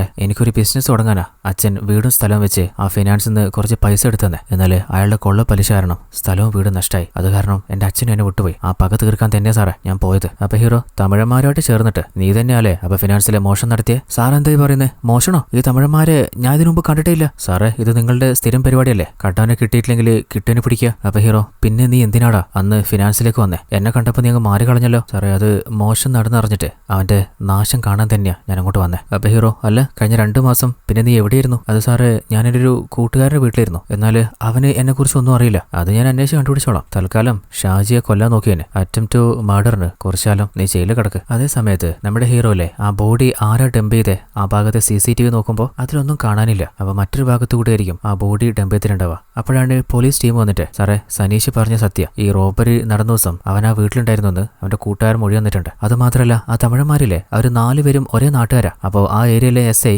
ഇപ്പോൾ ലീവില, വന്നുടൻ തന്നെ ഡീറ്റെയിൽസ് നമ്മൾ അറിയിക്കാന്ന് ഉറപ്പ് തന്നിട്ടുണ്ട്. അപ്പൊ ഹീറോ, സനീഷ് എന്നാ വീട്ടിലുണ്ടായിരുന്നു കരുതി അവൻ ആ റോബറിയിൽ ഇൻക്ലൂഡ് ആയിട്ടില്ല എന്ന് നമുക്ക് ഉറപ്പിക്കാൻ പറ്റില്ല. സനീഷിനെ ഒന്നുകൂടി നമുക്ക് ചോദ്യം ചെയ്യണം. അങ്ങനെ നമ്മുടെ ഫിനാൻസ് ഓണർ ഷാജിയില്ലേ, അയാളെയും മാനേജരെയും ഓഫീസിലേക്ക് വിളിപ്പിക്കുകയാണ്. അപ്പോൾ പാർട്ടി പ്രവർത്തകൻ സാബു വന്നിട്ടെന്ന് പറയുമ്പോൾ അവനോട് കുറച്ചവിടെ പുറത്തേക്കാൻ പറ, ഇത് കഴിഞ്ഞിട്ട് കാണാം. അപ്പോൾ ഷാജിയോട് നിങ്ങൾ തന്ന മൊഴി അനുസരിച്ച് 125 പവനും 50 ലക്ഷം രൂപയാണ് ഫിനാൻസിൽ നിന്ന് കളവ് പോയതല്ലേ? അപ്പോൾ ഷാജിയും ആ സാറേ. അപ്പോൾ മാനേജറോട് തനിക്ക് ഉറപ്പാണോ? മുതലാളി ഉറപ്പാന്നാ പറയുന്നേ. അതെ സാറേ. അപ്പോൾ നമ്മുടെ ഹീറോയില്ലേ മൂടി വെച്ച ഒരു ഷെൽഫ് ഓപ്പൺ ചെയ്തിട്ട് നിങ്ങളുടെ ഫിനാൻസിൽ നിന്ന് കളവ് പോയ അതേ ഷെൽഫിന്റെ ഡെമോയാണിത്. അതുപോലെ ഇത് 50 ലക്ഷം രൂപയുടെ ഡെമ്മി നോട്ട്. നിങ്ങൾ തന്ന മൊഴി പ്രകാരം 500ന്റെയും 100ന്റെയും നോട്ടുകളാണ് അന്ന് കാണാതെ പോയത്. പിന്നെ 125 പവൻ സാധാരണ നിങ്ങൾ എങ്ങനെയാ പാക്ക് ചെയ്യുക അതുപോലെ പാക്ക് ചെയ്തിട്ടുണ്ട്. പക്ഷേ ഇപ്പോൾ ഒരു ചെറിയ പ്രശ്നമുണ്ട്. കാരണം ഈ 125 പവൻ സ്വർണവും 50 ലക്ഷം രൂപയും ഈ ലോക്കറിലേക്ക് വെക്കാൻ പറ്റുന്നില്ല. അപ്പോൾ നിങ്ങൾക്കറിയാലോ എങ്ങനെയാ വെച്ചെന്ന്. അപ്പോൾ ഒന്ന് വെച്ച് തരുമോ, ഒന്ന് കാണാനാ. അപ്പോൾ അവർ തരിച്ചു വെക്കുമ്പോൾ ഷാജിയോട് അഭ്യാസം ഇറക്കാതെ കറക്റ്റ് കണക്ക് പറടാ, അല്ലെങ്കിൽ ആമാരും നീയും ചേർന്നിട്ട് പ്ലാൻ ചെയ്തതാണോ? ഇപ്പൊ സത്യം പറഞ്ഞാല് ഞാൻ ഇത് പോട്ടേന്ന് വെക്കും, ഇല്ലെങ്കിൽ കേസിന്റെ രീതി തന്നെ മാറും. അപ്പോൾ അയാൾ വിറച്ചിട്ട് അല്ല സാറേ, ശരിക്കും 10 ലക്ഷം രൂപയും 80 പവനും പോയതാ. ഞങ്ങള് കുറച്ച് കൂട്ടി പറഞ്ഞതാ. അതായത് മോഷണത്തുക തിരിച്ചു കിട്ടിയിട്ടില്ലെങ്കിലേ നഷ്ടം വരാതിരിക്കാനേ ഇൻഷുറൻസ് കിട്ടാൻ വേണ്ടി കയറ്റി പറഞ്ഞ സാറേ. അപ്പൊ ഹീറോ കൃഷ്ണേട്ട ഇവരുടെ ശരിക്കുള്ള മൊഴി രേഖപ്പെടുത്തുക. തെറ്റായ ഇൻഫർമേഷൻ തന്ന് കേസ് വഴിതിരിക്കാൻ നോക്കിയതിന് കേസും ചാർജ് ചെയ്തേക്ക്. അങ്ങനെ പുറത്തേക്ക് വരുമ്പോ പാർട്ടിക്കാരൻ സാബുല്ലേ, സാറേ ഈ നാട്ടിൽ എന്തൊക്കെ നടക്കുന്നത്? ഇതുവരെ നടക്കാത്ത മോഷണം, 3 കൊലപാതകം, പിന്നെ മാന്യന്മാരെ വിളിച്ച് സ്റ്റേഷനിൽ കയറ്റുക. അപ്പൊ ഹീറോ അവന്റെ അടുത്ത് വാങ്ങി നാക്കിയിട്ടുണ്ടെങ്കിലേ അതിന്റെ കുറെ എന്റെ നേരെ വേണ്ട. ആഹാ, കേസിന്റെ കാര്യം പോട്ടെ, 3 കൊലപാതകത്തിന്റെ കാര്യോ നീ തിളക്കാതെ സ്റ്റേഷനിൽ ഇറങ്ങിപ്പോടാ. അപ്പൊ സാബു ആണെങ്കിലേ സസ്പെൻഷൻ കിട്ടുമ്പോഴും ഈ തിളപ്പ് കാണണം, നീ എന്നെ ഒലത്തും. അപ്പോഴാണ് മണികണ്ഠന്റെ നാട്ടിലെ സ്റ്റേഷനിൽ നിന്ന് SI വിളിക്കുന്നത്. സാറേ നിങ്ങൾ അന്വേഷിച്ചില്ലേ, അവര് 4 പേരുമാണ് കഴിഞ്ഞ വർഷം ഈ നാട്ടിൽ നടന്ന റോബറി കേസിലെ പ്രതികള്. റോബറി മാത്രമല്ല, ഈ നാട്ടില് ഡ്രഗ്സ് സപ്ലൈ ഉണ്ടായിരുന്നു. അപ്പൊ ഹീറോ സാറേ അവര് ഈ നാട്ടിലും ഒരു റോബറി നടത്തിയിട്ടുണ്ട്. അതില് കുമാർ ഒഴിച്ച് ബാക്കി 3 പേരും ഇവിടെ കൊല്ലപ്പെട്ടു. അപ്പൊ ഇതിന്റെ പിന്നിൽ കുമാർ ആണ് എന്നാണ് നമ്മുടെ സംശയം. അവൻ ഇവിടുന്ന് കളഞ്ഞു കിടന്നാല് നേരെ അങ്ങോട്ടേക്ക് എത്തുക. എന്തെങ്കിലും ഇൻഫർമേഷൻ കിട്ടിയാല് ഉടനെ അറിയിക്കണം. കേസിന്റെ ഡീറ്റെയിൽസ് ഒക്കെ സാറിന് ഞാൻ മെയിൽ ചെയ്യാം. അങ്ങനെ നമ്മുടെ ഹീറോ അല്ലേ തന്റെ ടീമിനോട് കുമാറും അവന്റെ ടീമും അവരുടെ നാട്ടിൽ തന്നെ ഒരു ബാങ്ക് റോബറി നടത്തിയിട്ടാ ഇങ്ങോട്ട് കടന്നേ. അപ്പോ എല്ലാരും ഷോക്കായി പോവാണ്. അങ്ങനെ നൈറ്റ് ആയപ്പോ ഹീറോയ്ക്ക് ഒരു ഇൻഫർമേഷൻ കിട്ടാണ്. കാണാതായെന്ന് കരുതിയ മനോജില്ലേ അവൻ വീട്ടിലെത്തിയിട്ടുണ്ട്. അപ്പോൾ വേഗം തന്നെ വീട്ടിലെത്തിയിട്ട് മനോജിന്റെ ഭാര്യയോട് അവനവിടെ സാറേ അങ്ങേര് ഇതുവരെ വന്നിട്ടില്ലാന്നോ? അങ്ങനെ വീട് അരിച്ചു പെറുക്കുമ്പോ അവനൊരു സ്ഥലത്ത് ഒളിച്ചിരിക്കുന്നുണ്ട്. അപ്പോൾ ഹീറോ ആ റൂമിലേക്ക് എത്തുന്നുറപ്പായപ്പോ പിൻവാതിലൂടെ രക്ഷപ്പെടാൻ നോക്കുകയാണ്. എന്നാൽ ഓൾറെഡി ഹീറോയുടെ ടീം അവിടെ കാത്തു നിൽക്കുന്നുണ്ടായിരുന്നു. അപ്പോൾ അവനെ തൂക്കിയിട്ട് അല്ലടാ നീ എന്താ പോലീസിനെ കണ്ടപ്പോ ഓടി രക്ഷപ്പെടാൻ നോക്കിയേ? അത് സാറേ ആ ഫിനാൻസിൽ നിന്ന് കുറച്ച് പൈസ ഞാൻ കണ്ടെടുത്തിട്ടുണ്ടായിരുന്നു. അവസാനം കൊള്ളപ്പലിശായിട്ട് വീടും സ്ഥലവും പോകുന്നായപ്പോ സങ്കടത്തിൽ ഞാൻ 2 അടിച്ചിട്ട് സ്റ്റേഷനിൽ കംപ്ലൈന്റ് തരാൻ വന്നു. എന്നാലും ഞാൻ മദ്യപിച്ചു എന്ന് പറഞ്ഞ് എനിക്കന്ന് പറയാനുള്ളത് പോലും ഇവിടെ ആരും കേട്ടില്ല. അപ്പോൾ ദേഷ്യത്തിൽ തിരിച്ചു പോകുമ്പോൾ പോലീസ് ജീപ്പിന്റെ ഹെഡ്ലൈറ്റ് ഞാൻ കല്ലുകൊണ്ട് എറിഞ്ഞു പൊട്ടിച്ച്. അപ്പോൾ കൃഷ്ണയുടെ ചോദിക്കുന്നുണ്ട്, അല്ല പോലീസ് ജീപ്പിന്റെ കല്ലെറിഞ്ഞു പൊട്ടിച്ചേന് നീ എന്തിനാ ഒളിവ് പോയെ? ഞാൻ ഒളിവിൽ പോയിരുന്നില്ല സാറേ, ഇവിടത്തെ സ്ഥലം കയ്യിൽ പോകുന്നായപ്പോ പേരാമ്പ്രയിൽ അമ്മയുടെ കയ്യിൽ നിന്ന് കിട്ടിയ കുറച്ച് സ്ഥലം ഉണ്ടായിരുന്നു. അപ്പൊ അത് വിറ്റിട്ട് ആ പൈസ ഇവിടെ അടച്ച് ഈ സ്ഥലം സേഫ് ആക്കാനാ ഞാൻ അങ്ങോട്ട് പോയെ. പിന്നെ ഹെഡ്ലൈറ്റിന്റെ കേസില്ലേ അതിൽ നിങ്ങൾ എന്നെ പിടിക്കുന്നതും കൂടി ഒരു പേടിയുണ്ടായിരുന്നു. അപ്പൊ നമ്മുടെ ഹീറോ മനോജ് എന്നാ സ്റ്റേഷനിലേക്ക് വന്ന് നോക്കുമ്പോൾ കഴിഞ്ഞ മാസം 16-ാം തീയതിയാണ്. അപ്പോൾ അന്ന് തന്നെയാണ് അരുളിന്റെ മരണം നടന്നിട്ടില്ലേ. അപ്പോൾ കൃഷ്ണേട്ടനോട് ഈ മനോജ് അവന് രക്ഷപ്പെടാനുള്ള ഒരു ആലിബൈ ക്രിയേറ്റ് ചെയ്യാണോ എന്ന് എനിക്ക് സംശയമുണ്ട്. സാറ് പറഞ്ഞ എനിക്ക് മനസ്സിലായില്ല. അതായത് ഇവൻ ആ ഒരു തമിഴന്മാരുമായിട്ട് ചേർന്നിട്ട് റോബറി പ്ലാൻ ചെയ്ത് അവൻ പേരാമ്പ്രയിലേക്ക് കടന്നു കളയാ. ചിലപ്പോൾ അവിടെ അവന് സ്ഥലം വെക്കാനുണ്ടായിട്ടുണ്ടാവും. അതൊക്കെ നേരത്തെ അവൻ പ്ലാൻ ചെയ്തിട്ടുണ്ടാവും. അതിനുശേഷമായിരിക്കും തമിഴന്മാര് ഇവിടെ റോബറി നടത്തിയിട്ടുണ്ടാവുക. പിന്നീട് അവരുടെ ഇടയിൽ വാക്ക് തർക്കമുണ്ടാകുന്നതും കൊലപാതകം നടക്കുന്നതൊക്കെ. മനോജിന്റെ കോൾ ഡീറ്റെയിൽസ് ഒന്ന് ശരിക്ക് ചെക്ക് ചെയ്യും. ഇവനുമായിട്ട് ആ തമിഴന്മാർക്ക് എന്തെങ്കിലും ബന്ധം ഉണ്ടായിരുന്നോ എന്നറിയണം. അപ്പോൾ കൃഷ്ണേട്ടനാണെങ്കിൽ അല്ല സാറേ അപ്പോഴും ആ തമിഴന്മാരില്ലേ കുമാർ അവൻ ഇപ്പോഴും ജീവനോടില്ലേ? അപ്പോൾ നമ്മുടെ ഹീറോ നേരെ മനോജിനോട് മര്യാദ പറടാ, നീയും തമിഴന്മാരും ചേർന്ന് നടത്തിയ പ്ലാനല്ലേ ആ റോബറി? അതിനുശേഷല്ലേ അവന്മാരെ നീയൊക്കെ തീർത്തേ? സാർ എന്തൊക്കെയാ പറയുന്നേ? അതവിടെ കേട്ടെ, നീ പേരാമ്പ്ര പോയിട്ട് നിന്റെ സ്ഥലം വിറ്റോ? ആ സാറേ വിറ്റു സാറേ. അപ്പോൾ ആനന്ദിനോട് ഒരു കാര്യം ചെയ്യ്, ഇവന്റെ ആ സ്ഥലം വിറ്റ ഡീറ്റെയിൽസ് ഒന്ന് ചെക്ക് ചെയ്യ്. മനോജിനെ കസ്റ്റഡി തന്നെ നിർത്ത്, തൽക്കാലം ഇവനെ വിടണ്ട. അപ്പോഴാണ് ACP സാറ് വിളിച്ചിട്ട് നാളെ തന്നെ ഓഫീസിലേക്ക് കാണാൻ ചെല്ലാൻ പറയുന്നത്. അങ്ങനെ ഇതുവരെ കണ്ടെത്തിയ കൺക്ലൂഷനൊക്കെ ACPയോട് പറയുമ്പോൾ മോശം നടത്തിയതാരാ, കൊലപാതകം നടത്തിയതാരാന്ന് മനസ്സിലായില്ലേ? അപ്പോൾ കേസ് ക്ലോസ് ചെയ്തൂടെ? അതല്ല സാറേ ആ തമിഴന്മാരിലെ കുമാറില്ലേ അവൻ ഇപ്പോഴും ഒളിവില്ല. അല്ല മണികണ്ഠന്റെ പോക്കറ്റിൽ നിന്ന് കിട്ടിയ ആ ഗോൾഡും അവര് താമസിച്ചിരുന്ന വീട്ടിൽ നിന്ന് കിട്ടിയ ഫിനാൻസിലെ ഗോൾഡിന്റെ ഡീറ്റെയിൽസ് എല്ലാം കവറും സെയിം അല്ലേ? അത് സാറേ കുറച്ചു നാളായിട്ട് കാണാതായ മനോജ് എന്നൊരുത്തിനും ഈ കേസുമായിട്ട് ഒരു കണക്ഷൻ ഉണ്ടോ എന്നൊരു സംശയമുണ്ട്. അപ്പോൾ ACP തൽക്കാലം താൻ ഇങ്ങനെ ചെയ്യും, ആ തമിഴന്മാര് 4 പേരും കൂടി മോശം പ്ലാൻ ചെയ്തു. അതിലൊരുത്ത മാറാൻ നോക്കിയപ്പോൾ 3 പേരും കൂടി അവനെ തീർത്തു. അതിനുശേഷം കവർച്ച നടത്തിയ മുഴുവൻ ഗോൾഡും എമൗണ്ടും ഒറ്റക്ക് കൈക്കലാക്കാൻ കുമാർ ബാക്കി 2 പേരും തീർത്തിട്ട് നാട് കടക്കുന്നു. അപ്പോൾ അതുപോലെ റിപ്പോർട്ട് താ 1 മാസം കൊണ്ട് 3 കൊലപാതകവും ഒരു റോബറിയും. തന്റെ ലൈഫിൽ ഇത് ചെറിയ കാര്യമല്ല. അപ്പൊ ഹീറോ സാറേ ഇത് നമ്മുടെ സംശയം മാത്ര, വ്യക്തമായിട്ടുള്ള തെളിവുകളൊന്നും നമുക്ക് കിട്ടിയിട്ടില്ലല്ലോ. ഇതിൽ കൂടുതൽ എന്ത് തെളിവാടാ നിനക്ക് വേണ്ടേ? പിന്നെ ഒരാഴ്ച കൂടി നിനക്ക് ഞാൻ സമയം തരാം. അതിനുള്ളിൽ നിനക്ക് പറ്റുന്ന തെളിവുണ്ടാക്ക്, അല്ലെങ്കിൽ ഞാൻ പറഞ്ഞ പോലെ റിപ്പോർട്ട് തരിക. അടുത്ത ആഴ്ച വരെ നിന്റെ അന്വേഷണമുള്ളൂ. അതിനുള്ളിൽ പുതിയ ഇൻസ്പെക്ടർ ജോയിൻ ചെയ്യും. തലയും വാലും അറിയാത്ത നിന്നെയൊക്കെ കേസ് ഏൽപ്പിച്ച എന്നെ പറഞ്ഞാൽ മതി. അങ്ങനെ നൈറ്റ് ഡെസ്പായിരിക്കുമ്പോൾ ഹീറോയെ അമ്മ വിളിക്കുകയാണ്. എന്താടാ നിന്റെ സൗണ്ടിൽ ഒരു മാറ്റം? ആ കേസിനെ കുറിച്ച് അന്വേഷിച്ചിട്ടാ നിന്റെ അമ്മാവൻ സർവീസ് കയറിയപ്പോൾ ഇതുപോലെ എത്ര കഥകൾ ഞാൻ കേട്ടിരിക്കുന്നു. കൂടിപ്പോയാലേ അവര് നിന്നെ സസ്പെൻഡ് ചെയ്യും. അതിൽ കൂടുതൽ എന്ത് വരാനാ? പിടിച്ചു തിന്നൊന്നുമില്ല. നിന്റെ ശരി ഏതാണോ ആ ശരിക്കനുസരിച്ച് നീ ചെയ്യേ. അങ്ങനെ അമ്മ സമാധാനിപ്പിക്കുകയാണ്. അടുത്ത ദിവസം സ്റ്റേഷനിലെത്തിയപ്പോൾ കോൺസ്റ്റബിൾ ബാലേട്ടനില്ലേ, ടൗണിൽ ഒരു തട്ടാനെടുത്ത് ഒരാളൊരു മാല വിൽക്കാൻ കൊണ്ടുപോയി. അപ്പോൾ അത് മോഷണ വസ്തുവാണോ എന്ന് അയാൾക്കൊരു സംശയം. അപ്പൊ ഹീറോ ഉടനെ തന്നെ നമുക്ക് ആ കടയിലെത്തണം. അങ്ങനെ ഓണറോട്, അല്ല നിങ്ങൾക്ക് എന്താ സംശയം തോന്നാൻ കാരണം? അപ്പൊ അയാള്, സാറേ ഇന്നലെ രാവിലെ ഒരു സ്ത്രീ ഈ ഫോട്ടോയിൽ കാണുന്ന മാല വിൽക്കാനെന്ന് പറഞ്ഞ് കടയിലേക്ക് വന്നു. ഏകദേശം 2 പവനോളം തൂക്കുണ്ടായിരുന്നു. അപ്പൊ ഞാൻ ചോദിച്ചു, ഏതെങ്കിലും സ്വർണ്ണക്കടയിൽ നിങ്ങൾക്കിത് കൊടുത്തൂടെന്ന്. അല്ല ഏട്ടാ, സ്വർണ്ണക്കടയിൽ കൊടുത്താല് പണിക്കൂലി തൂക്കത്തിൽ കഴിയുമെന്നൊക്കെ പറഞ്ഞ് അവർ കുറയ്ക്കും, ചേട്ടൻ നോക്കിയിട്ട് തന്നാ മതി. അപ്പോൾ ഞാന് മാക്സിമം ഒരു 1.10 തരാൻ പറ്റുമെന്ന് പറഞ്ഞപ്പോൾ അവര് പറഞ്ഞു, അത് കുഴപ്പമില്ല ഏട്ടാ, മാല എടുത്തിട്ട് പൈസ തന്നേക്കുന്ന്. അപ്പൊ സംശയം തോന്നിയപ്പോൾ അവരോട് ഞാൻ പറഞ്ഞു, എന്റെ കയ്യിലിപ്പോ റെഡി തരാൻ പൈസയില്ല. ഞാൻ സ്ഥിരം കൊടുക്കുന്ന ആളുകളെ വിളിച്ചിട്ട് അവരെത്രക്ക എടുക്കാൻ നോക്കട്ടെ, നിങ്ങളുടെ നമ്പർ വന്നോ, നാളെ ഞാൻ വിളിക്കാം. അപ്പൊ ആ സ്ത്രീ ആണെങ്കിൽ, അത് വേണ്ട ചേട്ടാ, ഞാൻ പോയിട്ട് നാളെ വന്നോളാം. സാറേ ഞാൻ ഈ പണി തുടങ്ങിയിട്ട് കുറേ വർഷമായി. സാധാരണ ഒരാളുടെ സ്വർണ്ണം വെക്കാൻ വരുമ്പോൾ അവർ മാക്സിമം അതിന് കിട്ടേണ്ട പൈസ വാങ്ങിയെടുക്കും. എന്നാലേ ഇന്നലെ വന്ന സ്ത്രീ ഞാൻ പറഞ്ഞ പൈസ പെട്ടെന്ന് അംഗീകരിച്ചു. പിന്നെ ഞാൻ നമ്പർ ചോദിച്ചാൽ അവർ തന്നൂല്ല. ഇന്ന് രാവിലെ വരാന്ന് പറഞ്ഞിട്ട് വന്നൂല്ല. അപ്പൊ ഹീറോ, അല്ലെ ഈ വന്ന സ്ത്രീയെ മുൻപ് നിങ്ങൾ കണ്ടിട്ടുണ്ടോ? ഇനി കണ്ടാൽ തിരിച്ചറിയോ? മുമ്പ് ഞാൻ കണ്ടില്ല സാറേ. അവരിവിടുന്ന് നേരെ പോയത് ആ തൊട്ടപ്പുറത്തെ മെഡിക്കൽ ഷോപ്പിലേക്കാ. അപ്പോൾ അവരേത് ഡ്രസ്സാണ് ഇട്ടിരുന്നേ. അതുപോലെ ഇനി വന്നു കഴിഞ്ഞാൽ ഹീറോയെ അറിയിക്കാനും പറഞ്ഞ് നമ്പറും കൊടുത്ത് നേരെ മെഡിക്കൽ ഷോപ്പിൽ വന്നിട്ട് ഇന്നലെ 11 മണി 11:30 ഈ കടയിലേക്ക് വന്ന ആളുകൾ വാങ്ങിയ മരുന്നിന്റെ ഡീറ്റെയിൽസ് തരുമോ? അങ്ങനെ ആ ഒരു മരുന്ന് ആരൊക്കെയാ വാങ്ങിയേ, ആ മരുന്ന് എന്തിനൊക്കെ ഉപയോഗിക്കാന്ന് നമ്മുടെ ഹീറോ ചോദിച്ച് മനസ്സിലാക്കാണ്. അപ്പോഴാണ് ആ തട്ടാന്റെ മകൻ കടയിലേക്ക് വരുന്നത്. അങ്ങനെ ഹീറോയും ടീമും അവിടുന്ന് വണ്ടിയെടുത്ത് കുറച്ച് മുമ്പിലെത്തിയപ്പോൾ തട്ടാൻ വിളിച്ചിട്ട് തന്റെ മകൻ എന്തോ കേട്ട കാര്യം പറയുമ്പോൾ ഹീറോ അവനോട്, എന്താ കേട്ടെ? സാറേ ആ ഒരു സ്ത്രീയില്ലേ, അവരെ കടയിൽ നിന്ന് ഇറങ്ങിയോട് ഫോണിലേക്ക് ഒരു കോൾ വന്നു. റിംഗ് ടൂണ് ഒരു ചെണ്ട കൊട്ടുന്ന ശബ്ദമായിരുന്നു. അപ്പോൾ നമ്മുടെ ഹീറോയ്ക്ക് എന്തോ കത്തിയിട്ട് ഒരു നമ്പർ അയച്ചു കൊടുത്ത് ആ നമ്പേഴ്സിന്റെ മൂവ്മെന്റ് ചെക്ക് ചെയ്യാൻ പറയാണ്. അപ്പോൾ ആ ഒരു സ്ത്രീ ആരാണെന്ന് നമ്മുടെ ഹീറോയ്ക്ക് മനസ്സിലായിട്ടുണ്ട്. അവരുടെ ഫോട്ടോ ആ ഒരു തട്ടാനിൽ നിന്ന് വെരിഫൈ ചെയ്യുകയാണ്. അതുപോലെ ഈ മരുന്ന് സാധാരണ ആരും ഉപയോഗിക്കാൻ നോക്കുമ്പോൾ സ്ട്രോക്ക് വന്ന ആളുകൾക്കാണ് മരുന്ന് ഉപയോഗിക്കാറ്. അപ്പോഴാണ് ഹീറോയ്ക്ക് ഇതിന്റെ പിന്നിലെ ആനന്ദാണെന്ന് ഉറപ്പാവുന്നത്. കാരണം അവന്റെ അമ്മ ഒരു 1.5 മാസം മുമ്പ് സ്ട്രോക്ക് വന്ന് തളർന്നു പോയതല്ലേ. ആദ്യം അവന്റെ അമ്മയെ കാണാൻ വീട്ടിൽ പോയപ്പോൾ അവിടെ വെച്ച് ഒരു ഫോൺ റിങ് ചെയ്യുന്ന കേട്ടിരുന്നു. അതിന്റെ ശബ്ദവും ചെണ്ട കൊട്ടുന്ന ശബ്ദമായിരുന്നു. അങ്ങനെ നേരെ സ്റ്റേഷനിലെത്തിയിട്ട് നമ്മുടെ ഹീറോ ആനന്ദിനോട് ആ ഒരു സ്ത്രീയുടെ ഫോട്ടോ കാണിച്ചിട്ട്,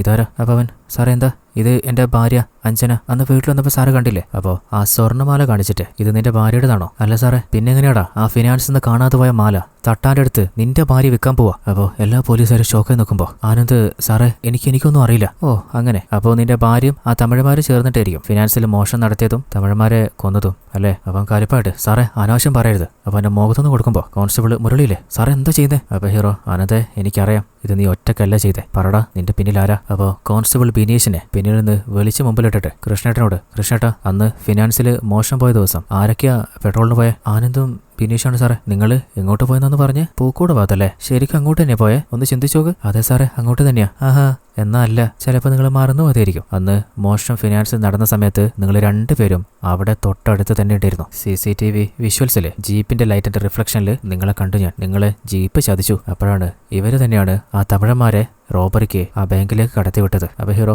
നിങ്ങളുടെ മൊബൈൽ ടവർ ലൊക്കേഷൻ വരെ എനിക്ക് കിട്ടിയിട്ടുണ്ട്. കൂടെ നിന്ന് ചതിക്കായിരുന്നല്ലേ? ഒരു കൂടപ്പുറപ്പിനെ പോലെയല്ലേ നിങ്ങളെയൊക്കെ ഞാൻ കണ്ടേ. നിങ്ങളുടെ മേലെ സംശയം വന്നപ്പോൾ തന്നെ അന്ന് മക്കമലയിലെ ഒരു ബോഡി കണ്ടുവെന്ന് നീ പറഞ്ഞില്ലേ? അതുപോലെ മനോജിനെ ചോദ്യം ചെയ്തപ്പോൾ അതേ ദിവസം തന്നെയാണ് തമിഴന്മാര് ഇങ്ങോട്ട് വന്നതെന്ന് നീ എന്നോട് പറഞ്ഞില്ലേ? അപ്പൊ തന്നെ നിന്നിലേക്ക് എത്താനുള്ള വഴി നീ തന്നെ തുറന്നു തന്നു. അപ്പൊ ഹീറോ, ഇനി പറ എന്തിനായിരുന്നു? അപ്പോൾ അവര് മിണ്ടാതിരിക്കുമ്പോൾ എന്നാ പിന്നെ മുകളിലുള്ള ഓഫീസേഴ്സ് നിങ്ങളെ കൊണ്ട് പറയിപ്പിച്ചോളൂ. അങ്ങനെ ഫോൺ വിളിക്കാൻ നോക്കുമ്പോൾ കോൺസ്റ്റബിൾ മുരളിയില്ലേ ഹീറോയുടെ ഫോൺ വാങ്ങിയിട്ട് ചുമരിലെറിഞ്ഞ് പൊട്ടിക്കുകയാണ്. എന്നിട്ട്, വേണ്ട സാറേ അങ്ങ് വിട്ടേക്ക്. അപ്പൊ ഹീറോ ഷോക്കായിട്ട്, നീയും ഈ കൂട്ടത്തിലുണ്ടായിരുന്നല്ലേ? എനിക്കറിയാം ഇനി എന്താ ചെയ്യേണ്ടതെന്ന്. കൃഷ്ണേട്ടാ ആ ഫോണൊന്നതാ. അപ്പൊ കൃഷ്ണേട്ടൻ, വിട്ട് കള സാറേ. അപ്പൊ ഹീറോ ശരിക്കും തരിച്ചു പോവാണ്. സാറേ ഒരു അബദ്ധം പറ്റിയതാ, സാറ് സഹകരിക്കണം. കുറെ ജീവിതങ്ങളുടെ പ്രശ്നം. സാറിന് എന്താ സംഭവിച്ചെന്നുള്ള കാര്യം അറിഞ്ഞാൽ പോരെ. ഈ ഭാഗത്ത് ഡ്രഗ്സ് സപ്ലൈ ചെയ്യുന്നത് അരുളാണെന്ന് കൂടെയുള്ള അൻപിന്റെയും കുമാറിന്റെയും സമ്മതത്തോടെ അരുളിനെ ഞങ്ങൾ കസ്റ്റഡിയിലെടുത്തു. അപ്പോൾ അവൻ പറഞ്ഞത്, സാറേ ഞങ്ങൾ 4 പേര് ചേർന്നിട്ടാ ബാംഗ്ലൂരിൽ നിന്ന് ഡ്രഗ്സ് ഇവിടെ കൊണ്ടുവന്ന് സപ്ലൈ ചെയ്യുന്നത്. പണത്തിന്റെ പേരിൽ നമ്മൾ തമ്മിൽ പ്രശ്നമായപ്പോൾ അവര് എന്നെ ഇട്ട് തന്നതാ. പിന്നെ നീ പറയുന്നൊക്കെ പോലീസുകാരെ വിശ്വസിക്കണമല്ലോ. സാറേ എനിക്കറിയാം, അവര് തന്ന പൈസ വാങ്ങിയിട്ട് എന്നെ പൂട്ടാന പരിപാടിയല്ലേ. അപ്പൊ കലിപ്പായപ്പോ മുരളി അവനോടൊന്ന് പൊട്ടിക്കുന്നുണ്ട്. അതില് പ്രഷർ കയറിയിട്ട് അവൻ പോലീസുകാരുടെ മേലെ കൈവയ്ക്കാണ്. സാറിനറിയാലോ, പോലീസുകാരുടെ മേലെ ഒരാൾ കൈവച്ചാല് വെറുതെ ഇരിക്കോ? ആ ദേഷ്യത്തില് ഞങ്ങൾ എല്ലാവരും ചേർന്ന് അവനെ അങ്ങ് മേഞ്ഞു. അതിൽ അവനങ്ങ് തീർന്നുപോയി. ഇതൊരു ലോക്കപ്പ് മരണമായിട്ട് ഒരിക്കലും പുറത്തറിയാൻ പാടില്ല. അതിന് ഇവന്റെ കൂടെയുള്ള 3 തമിഴന്മാരില്ലേ, അവരെ 3 പേരെയും സ്റ്റേഷനിലേക്ക് വിളിക്കുക. അതിനുശേഷമുള്ള ഈ നാട്ടിലെ എല്ലാ CCTVയും ഞങ്ങളങ്ങ് തകരാറിലാക്കി. പിന്നെ അരുണിന്റെ കൂടെയുള്ള ബാക്കി 3 ആളുകളെ കുറിച്ച് അന്വേഷിച്ചപ്പോഴാണ് ഓൾറെഡി തമിഴ്നാട്ടിലെ ഒരു കോപ്പറേറ്റീവ് ബാങ്ക് കുത്തിപ്പൊളിച്ചിട്ടാണ് അവരിങ്ങോട്ട് കടന്നതെന്ന് മനസ്സിലായത്. അപ്പോ അവർ വെച്ച് ഞങ്ങളൊരു പ്ലാൻ തയ്യാറാക്കി. ആനമല ഫിനാൻസ് നടന്ന ആ ഒരു റോബറി. അങ്ങനെ ആ 3 തമിഴന്മാരെ കൊണ്ട് തന്നെയാണ് അരുളിന്റെ ബോഡി കാട് പിടിച്ചു കിടന്ന റിജിയുടെ പറമ്പിൽ കൊണ്ടുപോയിട്ടത്. 4 ദിവസം കഴിയുമ്പോൾ പോലീസ് ആ ബോഡി കണ്ടെത്തും. അപ്പോൾ ഇതുവരെ നാട്ടില് ഒരു ക്രൈം നടക്കാതെ പെട്ടെന്നൊരു ക്രൈം വരുമ്പോൾ നാടും നാട്ടുകാരും അതിന്റെ പിന്നാലെ പോവും. ആ സമയത്ത് ആനമല ഫിനാൻസ് കൊള്ളയടിക്കുക. അങ്ങനെ മോഷണം നടത്തിയിട്ട് ആ ഒരു ഷെൽഫില്ലേ, അത് പോലീസ് ജീപ്പിൽ തന്നെയാണ് ആനന്ദും സുധീഷും അവിടുന്ന് കൊണ്ടുപോയത്. അപ്പോൾ കോൺസ്റ്റബിൾ കൃഷ്ണൻ പറയുന്നുണ്ട്, ആ മോഷണം നടത്തിയിട്ട്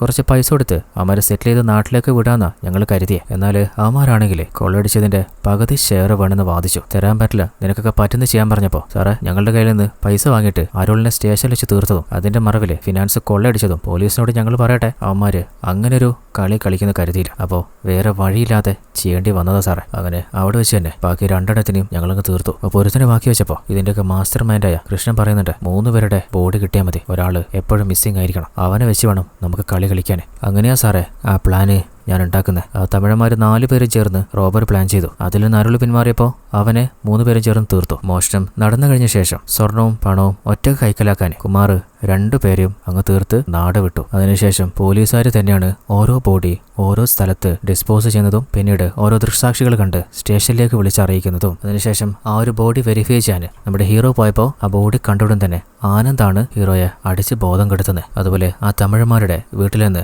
ഗോൾഡ് ചെയിനിന്റെ ഒരു ചീട്ട് കിട്ടിയിരുന്നില്ലേ, അത് കോൺസ്റ്റബിൾ മുരളിയാണ് അവിടെ വെച്ചിരുന്നത്. എന്നിട്ട് അവിടെ വെച്ച് കിട്ടിയ പോലെ ഡ്രാമ ഇറക്കി ഹീറോയെ പറ്റിക്കായിരുന്നു. അപ്പൊ ഹീറോ, അല്ല അങ്ങനെയാണെങ്കിൽ കുമാർ അവനവിടെ അവന്റെ ബോഡി? അപ്പോ ASI കൃഷ്ണനില്ലേ, സാറേ ആ രഹസ്യം പണ്ടാരോ സിനിമയെ പറഞ്ഞ പോലെ ഞങ്ങളുടെ ഉള്ളിൽ തന്നെ ഇരുന്നോട്ടെ, അതില് ഞങ്ങളുടെ രക്ഷ. അങ്ങനെ അവര് പറഞ്ഞത് കേട്ട് ഷോക്കാ ഹീറോ നിൽക്കുമ്പോ, സാറേ ഇത് ഞങ്ങൾക്ക് പറ്റിയൊരു അബദ്ധ, കൂടെ നിൽക്കണം, പുറത്തിറങ്ങിയാല്. അപ്പൊ ഹീറോ, അരുളിന്റെ മരണം നിങ്ങൾക്ക് പറ്റിയൊരു കയ്യബദ്ധാന്ന് എനിക്ക് മനസ്സിലാവും, പക്ഷേ അതിന്റെ മറവില് നിങ്ങൾ ചെയ്തു കൂട്ടിയത് ഇത് ഉറപ്പായിട്ടും എനിക്ക് റിപ്പോർട്ട് ചെയ്തേ മതിയാവും. അങ്ങനെ ഹീറോ തന്റെ ക്യാബിലേക്ക് പോകുമ്പോൾ ആരോ ഹീറോ ക്യാബിൽ നിന്ന് ചവിട്ടി തെറിപ്പിക്കുകയാണ്. അപ്പോഴാണ് നമ്മളടക്കം ഷോക്കായി പോകുന്നത്. അത് വേറെ ആരുമല്ല, കോൺസ്റ്റബിള് വിദ്യയില്ലേ, അവളാണ്. അങ്ങനെ അവര് സ്റ്റേഷൻ ലോക്ക് ചെയ്തിട്ട്, സാറേ ഞങ്ങളുടെ സാഹചര്യം ഞങ്ങളെ കൊണ്ടിത് ചെയ്യിച്ചേ, ഒരാളെ വില്ലനാക്കണോ നായകനാക്കണോന്ന് സിറ്റുവേഷനല്ലേ തീരുമാനിക്കുക. അപ്പോൾ നാളെ നാട്ടിലെ വാർത്ത, ഇവിടെ നടന്ന കൊലപാതകത്തിന്റെയും മോശങ്ങളുടെയും പ്രതി കുമാറിനെ പിടിക്കാൻ SI വിജയ് ശ്രമിക്കുമ്പോൾ അദ്ദേഹം കൊല്ലപ്പെട്ടു എന്നായിരിക്കും. അങ്ങനെ എല്ലാവരും ചേർന്ന് ഹീറോയെ വളഞ്ഞ് ആക്രമിക്കുകയാണ്. എന്നാൽ ഹീറോ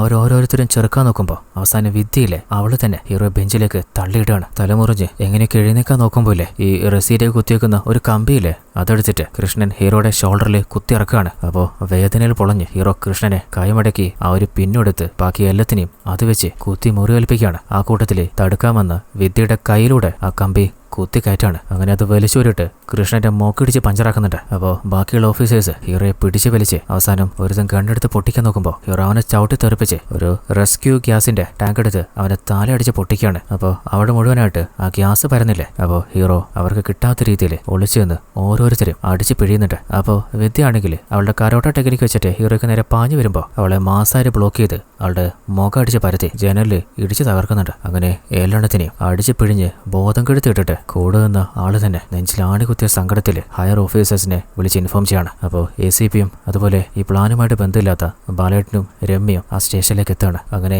ഏലെണ്ണത്തിനെയും അവിടെ അറസ്റ്റ് ചെയ്ത് നീക്കുന്നുണ്ട്. അപ്പോൾ ഇതുവരെ ഹീറോയെ കളിയാക്കിയ എല്ലാ നാട്ടുകാരും ഹീറോയെ പ്രശംസിച്ചുകൊണ്ട് ഈ ഒരു കഥ ഇവിടെ അവസാനിക്കുകയാണ്. അപ്പോൾ എങ്ങനെയുണ്ടായിരുന്നു? ട്വിസ്റ്റുകളുടെ പൊടിപൂരം തന്നെയായിരുന്നില്ലേ? വീഡിയോ വരാൻ കുറച്ചധികം ലേറ്റ് ആയല്ലേ? ഓൾറെഡി എൻ്റെ സിറ്റുവേഷൻ നിങ്ങളോട് ഞാൻ പറഞ്ഞല്ലേ, നല്ല സ്ട്രെയിൻ വെച്ചിട്ടാണ് ഞാൻ പതിയെ ഈ വോയിസ് കംപ്ലീറ്റ് ചെയ്ത്. ഇനി അങ്ങോട്ട് മാക്സിമം വീഡിയോയുമായിട്ട് വരാൻ തന്നെയാണ് പ്ലാന്. അതിന് നിങ്ങൾ കൂടെ ഉണ്ടാകുന്നുള്ള ഒരു ഉറപ്പ് എനിക്ക് കിട്ടണം. അപ്പോൾ എല്ലാ TM ഫാമിലിയിലെ മെമ്പേഴ്സും ഈ വീഡിയോയ്ക്ക് ഇപ്പം തന്നെ ലൈക്ക് ചെയ്യാൻ മറന്നു പോയിട്ടുണ്ടെങ്കിൽ ഒന്ന് ലൈക്ക് ചെയ്യുക. അതുപോലെ ആ ഒരു ഹൈപ്പും കൊടുക്കുക. ഇതിലും അടിപൊളി കഥകളും സീരിയസുമായിട്ട് നമുക്ക് നാളെ തന്നെ കണ്ടുമുട്ടാം. അതുവരേക്കും ഇത് നിങ്ങളുടെ സ്വന്തം twist Malayali. Tata, bye bye.